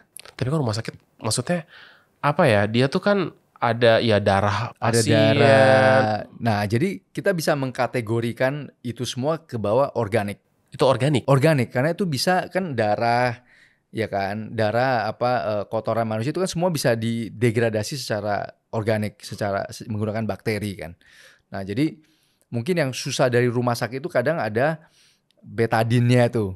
Itu susah. Iodin kan membunuh bakteri, sedangkan kita pakai bakteri. Lah terus gimana dong? Nah, itu dosisnya kita atur. Dosis apanya nih? Dosis yang masukin ke bakteri untuk didegradasi ini kita harus atur. Pelan-pelan kita dosis ke dalam nih. Pada saat dia tinggi, kita atur aja, kontrol aja itu. Itu by manual atau ada otomatis? Ada otomatisnya. Jadi bisa kalau yang mau murah ya manual, ada operator yang kontrol. Kalau mau otomatis pakai mesin ya otomatis budgetnya lebih mahal. Iya kan? Kita mau beli sepeda ada, mau beli mobil ya, GLCC ada, sampai yang Rolls Royce pun ada. Benar. Tergantung budgetnya owner. Balik lagi ke situ. Ya. Oke. Kalau rumah sakit tuh yang ngeri juga apa sih selain darah? Obat-obat gimana? Obat-obatan juga sama kan. Jadi kalau dulu di Amerika itu ada kasus di mana kodok-kodok di sungai itu berubah kelamin. Hah? Gara-gara kita kebiasaan minum hormon.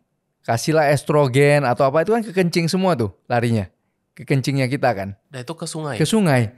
Jadi kodok-kodok yang kena estrogen dalam dosis tinggi, dia berubah kelamin dari laki-laki ke perempuan. Jadi gemulai itu. Iya. Jadi gemulai. Oh gitu. Nah, jadi vitamin, jadi obat-obat, makanya antibiotik yang kita sering makan akan lari ke kencing kan. Kencing sama kotoran kita. Larilah ke sungai. Nah, antibiotik itu akan mentrain bakteri-bakteri untuk mulai Lebih resisten. Gila. Itu masuk ke dalam air tuh. Antibiotik itu tuh. Nah, rentetan nanti akhir-akhirnya jadilah superbugs. Bakteri-bakteri yang nggak bisa mati karena antibiotik. Ini sampai berarti kita makan, kita minum obat pun harus ada regulasinya. Ya kita nggak bisa regulate kan. Tapi efeknya ada ke situ. Makanya kita sehat-sehat. Makanya itu kita lah sehat-sehat. Sebisa mungkin, sesehat mungkin jangan kebiasaan makan antibiotik. Cuma antibiotik itu kita untungnya masih bisa dioksidasi. Cuma ya pasti ada trace kan. Wah gila, ngeri banget Ya, ini. jadi obat-obatan yang kita makan, hormon yang kita makan, itu kan nggak semuanya diserap tubuh. Sebagian besar itu kan terbuang. Ini berarti, oke, gue mikirnya udah liar nih. Bayangin ya. Iya. Kodok itu berubah kelamin, bro. Itu baru kodok loh. Ya. Belum yang lain-lain. Ya. Dan di luar di badan air itu ada yang namanya bioaccumulation. Apa lagi nih? Nah, artinya binatang yang kecil dimakan binatang yang medium. Binatang yang medium dimakan sama binatang yang gede. Iya. Kita makan yang gede nih. Iya, kita jadi jangan kita ntar jadi ini. Ya, semua yang udah terakumulasi di binatang gede ini kita makan. Berarti kasus-kasus apa namanya? Sorry ya. Yang suka sesama jenis itu apakah ngaruh gara-gara itu Bisa juga? jadi hormon. Atau jadi environment bisa merubah itu. Bisa merubah itu. Makanya dia ngerasa kayak ya ini normalnya gua Yes, gitu. yes. Padahal mungkin karena ada efek obat apa. Yeah. Kalau yang suka disemprot-semprot di atas tuh apa sih namanya? Chemical apa? Chemtrail. Itu gue udah pernah coba buka. Kayaknya enggak sih, bukan sih. Enggak. Itu bukan sih. Itu sedikit konspirasi. Teori ya. Konspirasi teori, tapi it's good untuk dieksplor, ya kan? It's good untuk ya malam-malam nggak apa-apa. Oh, bacalah chemtrail. Bacalah chemtrail. Jadi bisa jadi kita nggak tahu apa yang disemprot kan. Kecuali kita bisa trace pesawat itu ambilnya apa. Ternyata yang disemprot hormon kan. Ya. Satu negara jadi kemayu semua tuh. Soalnya yang kalau untuk di Amerika itu kita mau membunuh kuman atau pest ya di satu kebun itu pakai pesawat. Pestisidanya pakai pesawat, insecticide. Itu dikordon, ditutup, dibom pakai chemical. Jadi itu udah diisolasi. Misalnya ini ada hama tertentu nih yang nggak boleh ke sebelah nih, langsung ditutup, biohazard, pakai bom, pakai pesawat, boom, sebar. Impactnya gimana Yes. gitu. Wow. Jadi makin Berat, makin guys. masuk makin rabbit hole. Bener kemana-mana. Makin stres. Yes. Tahu pernah denger ini nggak The Miracle of Water? The Miracle of Water. Pernah dengar. Masaru Emoto. Jadi teorinya tuh kalau air itu molekulnya itu akan berubah based on apa yang dia dengarkan. Yes, menarik Nah, sih. jadi Yes. misal ini air gitu ya, gue bilang doa-doa yang baik, dia kristalnya emang bener. Jadi di mikroskop kristalnya jadi bagus. Tapi kalau ngomong omongan negatif jadi jelek. Nah, gue kepikiran gitu ya, kalau misalkan gue jadi engineer-nya gitu ya, gue akan menambahkan satu chamber khusus untuk doa-doa. Biar lebih baik itu airnya. Jadi Itu nggak tahu ya make sense atau enggak ya. inilah yang dihadapin oleh operator limbah. Dia berdoa terus ini jangan sampai gagal. Gitu. Kita desain sesuatu nih. Ini harus berdoa terus nih. Jangan sampai salah hitung. Karena duitnya gede. Ya waktu commissioning jangan sampai ada yang salah ini. Jadi ya gue percaya sekali sama positive vibes ya. Gue percaya sekali bahwa whatever we think itu akan menjadi.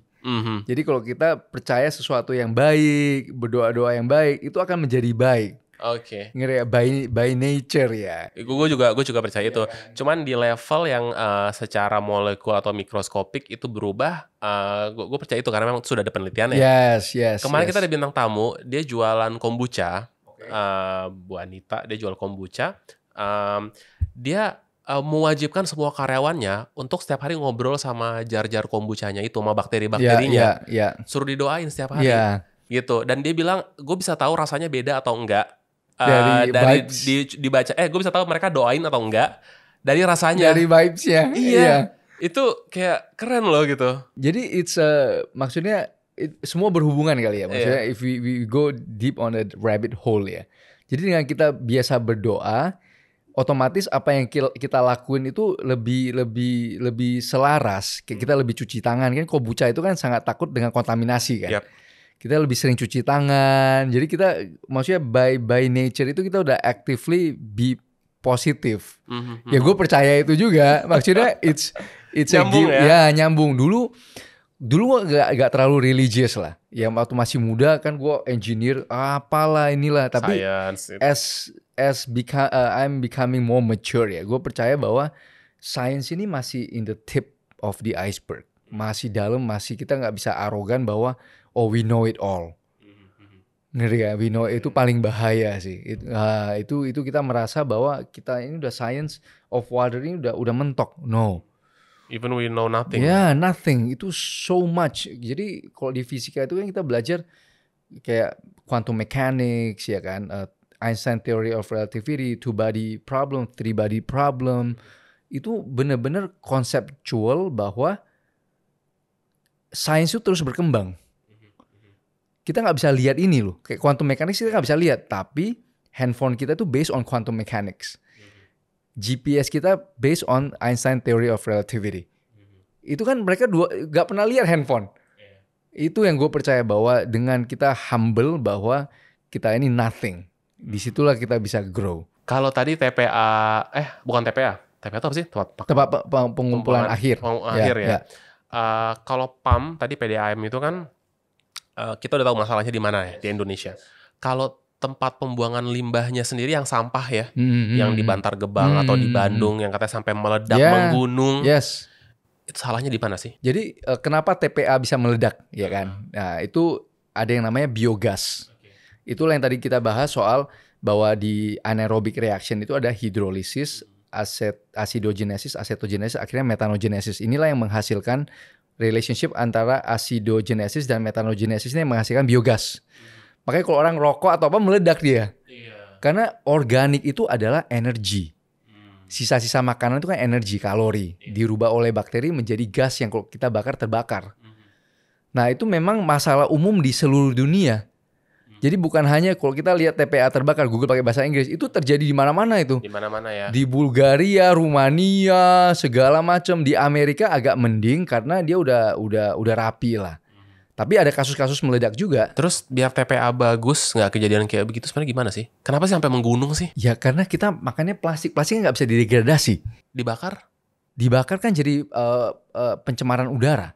Udaranya difilter? Ya bisa, jadi mahal. Mahal? Iya. Itu ditiadakan pemerintah. Ya, nah ya itu maksudnya lagi-lagi budget kan. Okay. Jadi kita bisa menyelesaikan semua masalah ini kalau ada uangnya. Oke, guys. Ya. Kaya ya. Ya, jadi kalau kita ada uangnya, kita bisa menyelesaikan semua masalah. Nah, sekarang pemerintah tugasnya adalah mengalokasikan dana secara efisien. Mana yang penting nih? Oke, air penting terpaksa masuk ke sini dulu. Yang TPA mulai bermasalah, oke lah kasihlah duit ke sini, diberesin pelan-pelan. Nah itu. Oke. Kasirnya kan. Nah kita masuk ke sesi yang cukup seru, yaitu sesi pertanyaan dari para followers. Yes. Kemarin sampai berapa puluh ribu views deh ya yang postingan? Iya 20 ribuan. Sekarang udah 37. Oh ya udah banyak ya. Gitu. Tapi ini mana yang nanya? Nanya gak ada yang bener. Tapi ada ternyata. Ada. Ada 1, 2, 3, 4, 5. Ada 5. Jadi kita akan bacakan ya. Yes, kita bahas. Pertanyaan pertama, selalu pertanyaan yang ngawur. Adalah, Bang, apa betul air laut itu asinnya karena keringat dan pipis ikan? Salah. Karena apa? Air laut itu ya gara-gara ada NaCl-nya, ada garam. Nah, yang ngasih garam itu siapa? Dari mineral di dalam tanah. Jadi di tanah kita juga ada mineral. Di dalam tanah kita? Iya, di dalam tanah kita itu ada mineral, ada segala macam mineral. Terus? Cuma di dalam laut itu terkonsentrasi kan. Numpuk di situ. Numpuk deh. Ini udah proses yang jutaan miliaran tahun yang lalu pada saat bumi terbentuk. Jadi air laut asin. Ya. Bukan karena pipis bukan ikan. Karena pipis kencing. Bukan karena pipis ikan, bukan. Please. Ini yang nanya siapa? But that's a very good question. That's a very good question. Yes. Oke. Lanjut dari Nicholas Satria. Oke, sorry kalau salah ya. Parameter apa yang harus diperbaiki dari ikan Parameter apa yang harus diperbaiki dari air limbah sehingga aman untuk dibuang ke area sekitar, dan metode apa yang harus digunakan untuk menghilangkan amonia dari dalam air, terutama untuk industri perikanan dan peternakan. Thank you. Saya seperti udah singgung ya. Boleh dijawab lagi nggak apa-apa. Nah, perikanan, jadi setiap industri itu ada regulasinya. Jadi kalau kita industri tepung, itu pemerintah LH itu ada keluarin parameter apa yang harus dicapai. COD, TSS, amonia, pH, itu ada regulasinya. Dan itu banyak di Undang-Undang nomor 21, kalau nggak salah 21, itu tim legal gue udah lupa, udah lama nggak urus. Nah, jadi ada regulasi tertentu yang harus kita patuhi. Nah, jadi dia tanya lagi teknologi untuk amonia di perikanan dan peternakan. Nah, amonia itu terbentuk dari protein yang busuk. Protein yang busuk. Oke. Jadi kalau ikan kita diamkan, dia busuk, jadilah amonia. Kalau itu kotoran ayam gitu? Iya, jadilah amonia. Kotoran kita pun ada amonianya. Berarti kotoran kita adalah protein. Protein. Yang sisa-sisa yang udah nggak bisa dipakai. Oke. Jadinya kencing kan. Kencing kita kan ada amonia. Nggak jadi garam tadi ya? Iya, nggak jadi garam. Bukan garam. Jadi amonia kan. Nah, jadi amonia ini ada dua proses. Namanya nitrifikasi dan denitrifikasi. Nitrifikasi itu merubah amonia menjadi nitrat dan nitrit. Denitrifikasi itu merubah nitrat dan nitrit ini menjadi nitrogen gas. N2, jadi gas. Jadi hilanglah di dalam air nitrogen itu. Itulah yang namanya nitrogen cycle. Nah, N itu dia pakai lagi oleh tanaman untuk menjadi pohon. Nah, jadi itulah namanya nitrogen cycle. Jadi ada proses nitrifikasi dan denitrifikasi. Di Google aja. Oke. Itu kalau dari peralatan sendiri? Peralatan ya harus pakai bak, 2 bak ya. Nitrifikasi itu butuh oksigen. Denitrifikasi itu tidak boleh ada oksigen. Jadi 2 itu yang dikombinasiin. Ada oksigen, tidak ada oksigen. Yes. Mengalir lewat situ gitu ya. Baru hasilnya boleh dibuang. Itu biasa diukur lagi kadar amonia berhasil atau enggak. Mirip septic tank dong kalau gitu. Iya emang. Septic tank nggak ada aerasi, nggak ada oksigen. Oh, dia nggak nambahin bubble ya. Oke. Kalau di amonia itu harus ada bubble. Berarti dua-duanya kalau septic tank anaerob ya sebetulnya? Anaerob. Dua-duanya anaerob. Oke, enggak, karena ada septic tank yang 2 chamber, ada yang 1 chamber kalau nggak salah. Iya, 1 chamber itu biasa untuk lemak sih. 1 chamber itu dikasih untuk penumpukan lemak. Lemak kan ngapung kan. Iya. Air lewat dari bawah. Oke. Itu sudah cukup menjawab kira-kira ya? Ya, I think di Google aja. Jadi kita kalau ada pertanyaan lebih lanjut boleh di kontak. Tapi itu that's konsep utamanya. Pertanyaan ketiga, Kyoptams ya, dari Kyoptams. Menurut Bang Feli sendiri, gimana kondisi pengolahan limbah cair khususnya untuk industri di Indonesia saat ini? Apakah sudah cukup baik atau ternyata masih sangat tertinggal metodenya dengan negara lain? Sudah sempat singgung juga ya. Jadi secara umum udah 60% ya, udah diregulasi oleh pemerintah, cuma ada masih sisa 40% yang sedang berbenah lah. Dan teknologinya pun udah cukup mumpuni. Di Indonesia udah banyak transfer knowledge dari luar juga. Pertanyaan selanjutnya dari HSSS_ST. Apa fundamental materi yang harus dikuasai untuk pengolahan limbah industri, pertambangan, dan perminyakan? Oke, berat ini. Jadi ini mah gak usah nanya, langsung konsul aja, bayar, selesai. Jadi tambang sama perminyakan itu kan mengambil sumber daya alam. Nah, isu dari itu adalah sumber daya alam yang udah banyak vegetasi, udah ada tanaman-tanaman, kita korek. Iya. Terus hujan, jadilah banjir bandang. Itulah isu utama. Banjir bandang, solid, tumpukan pasir, tumpukan tanah, itu yang harus dipisahkan. Ya harus pakai kimia sama filter press. Jadi kimia memisahkan pasirnya dikeringkan. Makanya tambang itu kan kalau di pemerintah itu mewajibkan tambang yang udah nggak aktif lagi ditimbun kembali dengan tanah.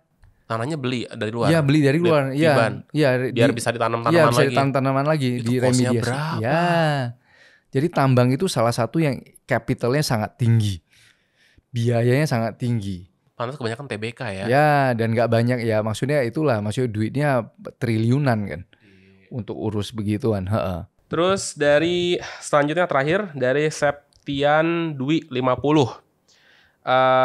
Untuk pengolahan limbah rumah tangga khususnya MCK dibutuhkan proses apa? Again sudah dibahas. Ya, jadi untuk rumah tangga itu sebenarnya harus ada pengolahan limbah terpadu, either dari kota mandiri atau dari pemerintah. Jadi GOT itu dipisah, air hujan, runoff sama air limbah yang diolah oleh pemerintah ataupun kota terpadu sebelum dibuang ke sungai. Mau nanya nih agak berat nih ya, nanti boleh disensor.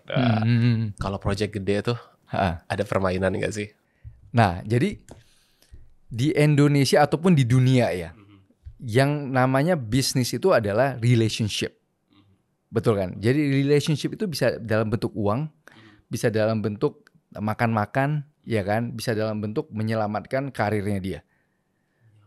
Karir, karena bayangin, gue sebagai decision maker, sebagai direktur, gue ada masalah limbah. Oke, gue ada masalah limbah. Gue harus beresin ini, kalau nggak pabrik gue bangkrut nih, kena masalah hukum. Nah, untungnya di masalah limbah ini adalah relationship itu gue lebih sering membantu mereka mencari jalan keluar tanpa harus kasih duit. Enaknya di situ. Jadi kita lebih banyak relationship itu ya paling sekedar makan-makan, ngobrol, ini solusinya apa nih Pak? Nah jadi konsultasi. Ya konsultasi. Jadi dia pun merasa kita ada value tanpa kita harus kasih uang. Iya. Nah ada industri-industri yang memang harus ada kickback. Di dunia persilatan kan memang harus ada. Iya. Jadi setiap project itu different. Jadi bisnis itu benar-benar run by the people. Jadi kita harus paham sifat manusia. Ya kan? Tapi uang rokok kalau ke LSM kalau masukin barang project ya mau nggak mau harus ada kan lahan mereka, jadi wajar ya. Ya lahan mereka kan, jadi kadang kita juga butuh bantuan mereka untuk bantu jaga liatin barangnya, ya kita hire mereka jadiin security. Disitulah kita penting, makanya kalau pemerintah nggak pernah sebut eksplisit ya, nggak pernah sebut bahwa harus ada uang rokok. Oke, ya kan? Tapi ya kita siapin untuk warga-warga lokal, ya kan? Wajar lah, it's something that menurut gua selama dia nggak keterlaluan, selama dia nggak merugikan perusahaan mereka loh. Kadang kan kenapa korupsi dulu itu parah. Dari APBN 80% mereka makan, 20% mereka bangun. Itulah kenapa negara korup. Iya, kenapa semua negara-negara besar itu bangkrutnya begitu. Uang yang mestinya dipakai untuk infrastruktur malah dimasukin ke kantong. Jadi sisa 20% mau makan apa? Iya, mau jadi apa? Iya, mau jadi apa?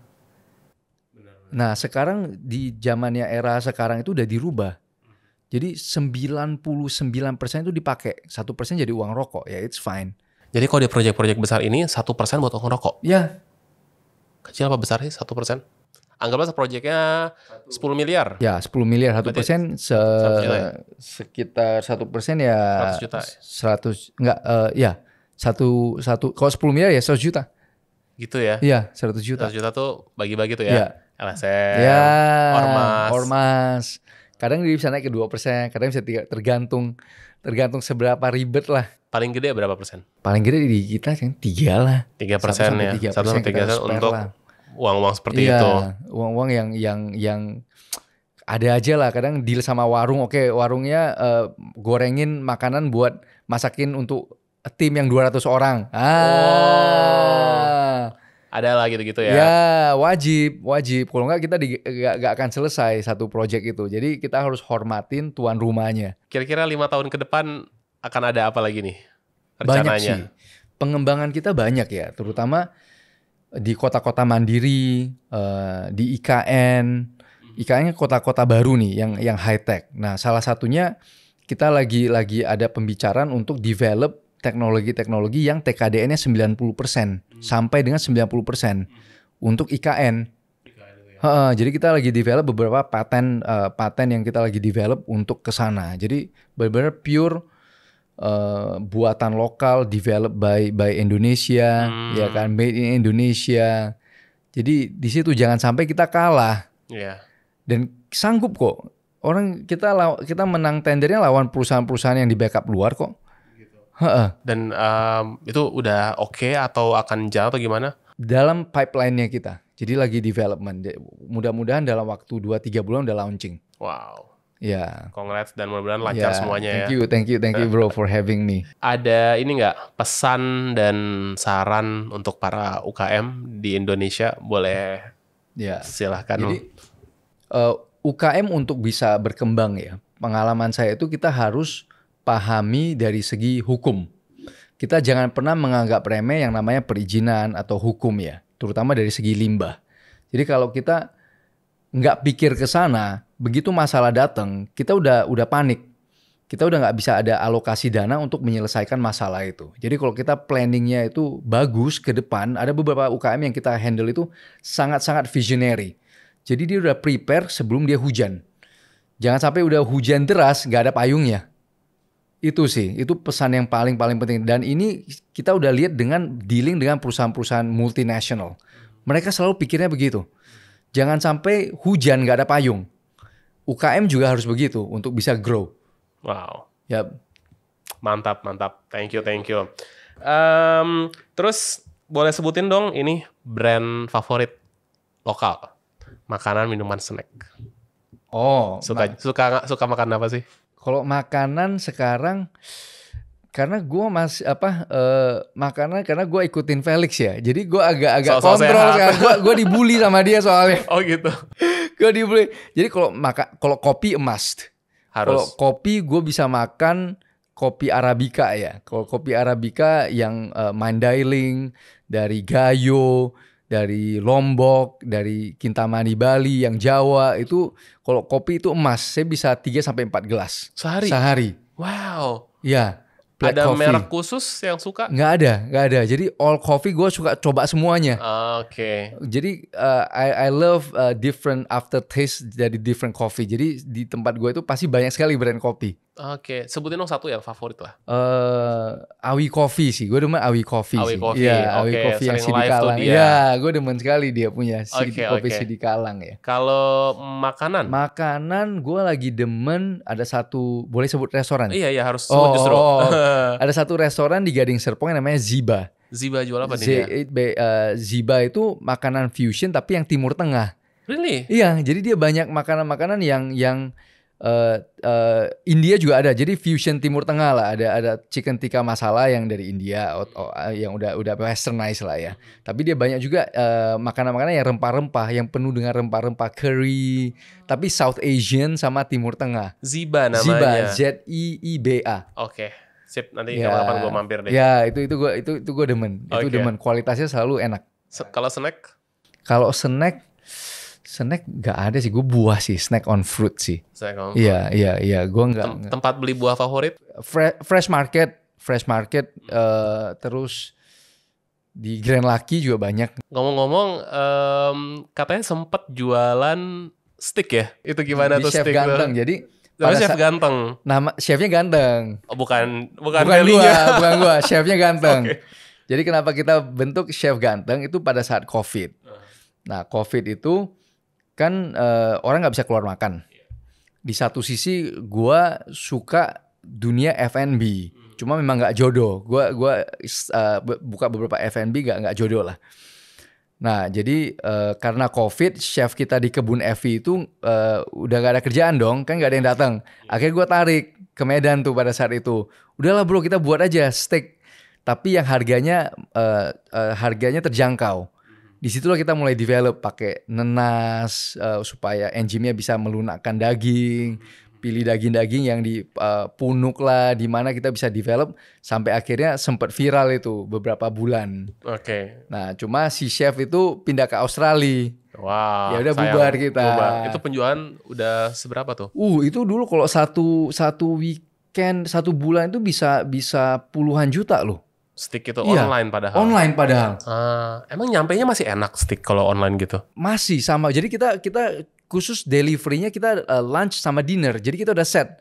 Lu order di saat lunch sama dinner. Kita delivery-nya pada saat 2 titik. Jadi orang nggak bukan yang GoFood anytime gitu. Iya, nggak bisa. Jadi kita set di waktu-waktu tertentu untuk kita deliver. Wow, seru banget. Seru sih. Itu memang seru sih. Ada ini nggak sih, ada hal yang kayaknya prinsipnya sama antara ngurusin water treatment sama makanan bisnis F&B? It's SDM development.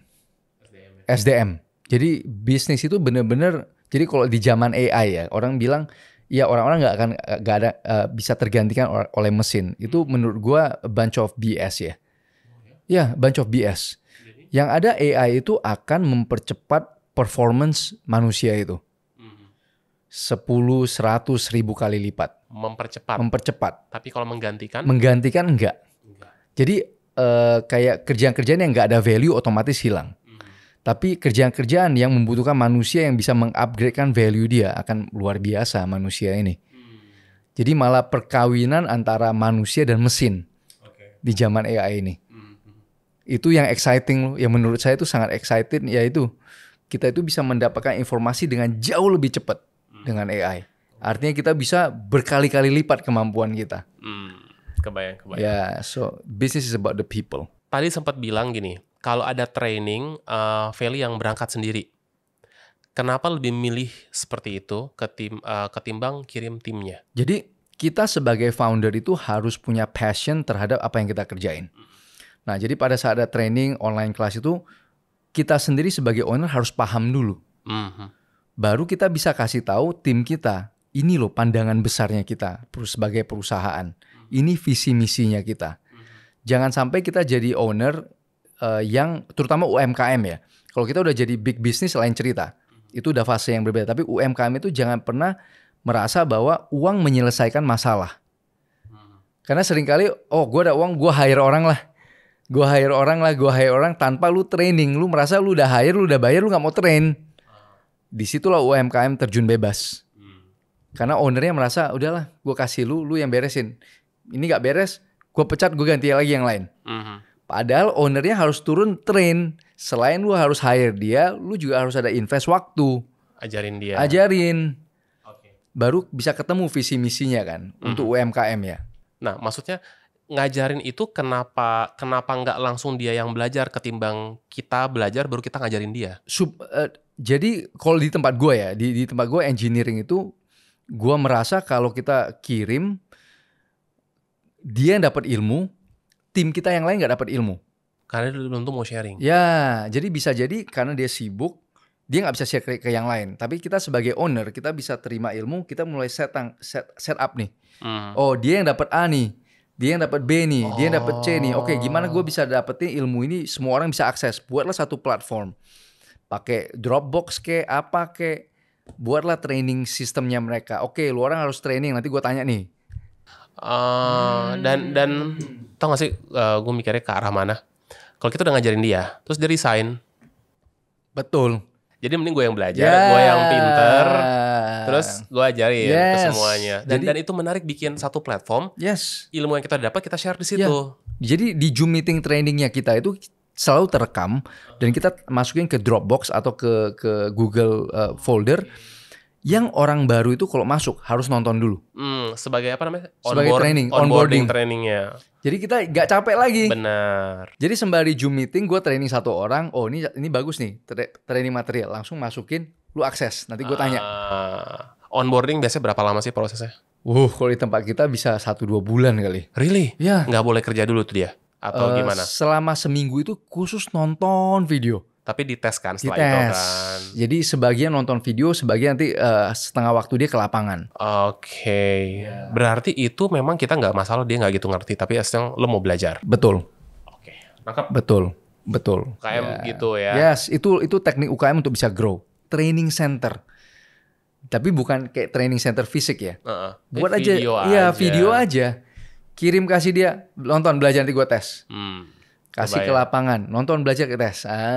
Jadi terbentuk SDM-nya. Ada yang kelewat gak sih kita? Belum dibahas? Gak sih.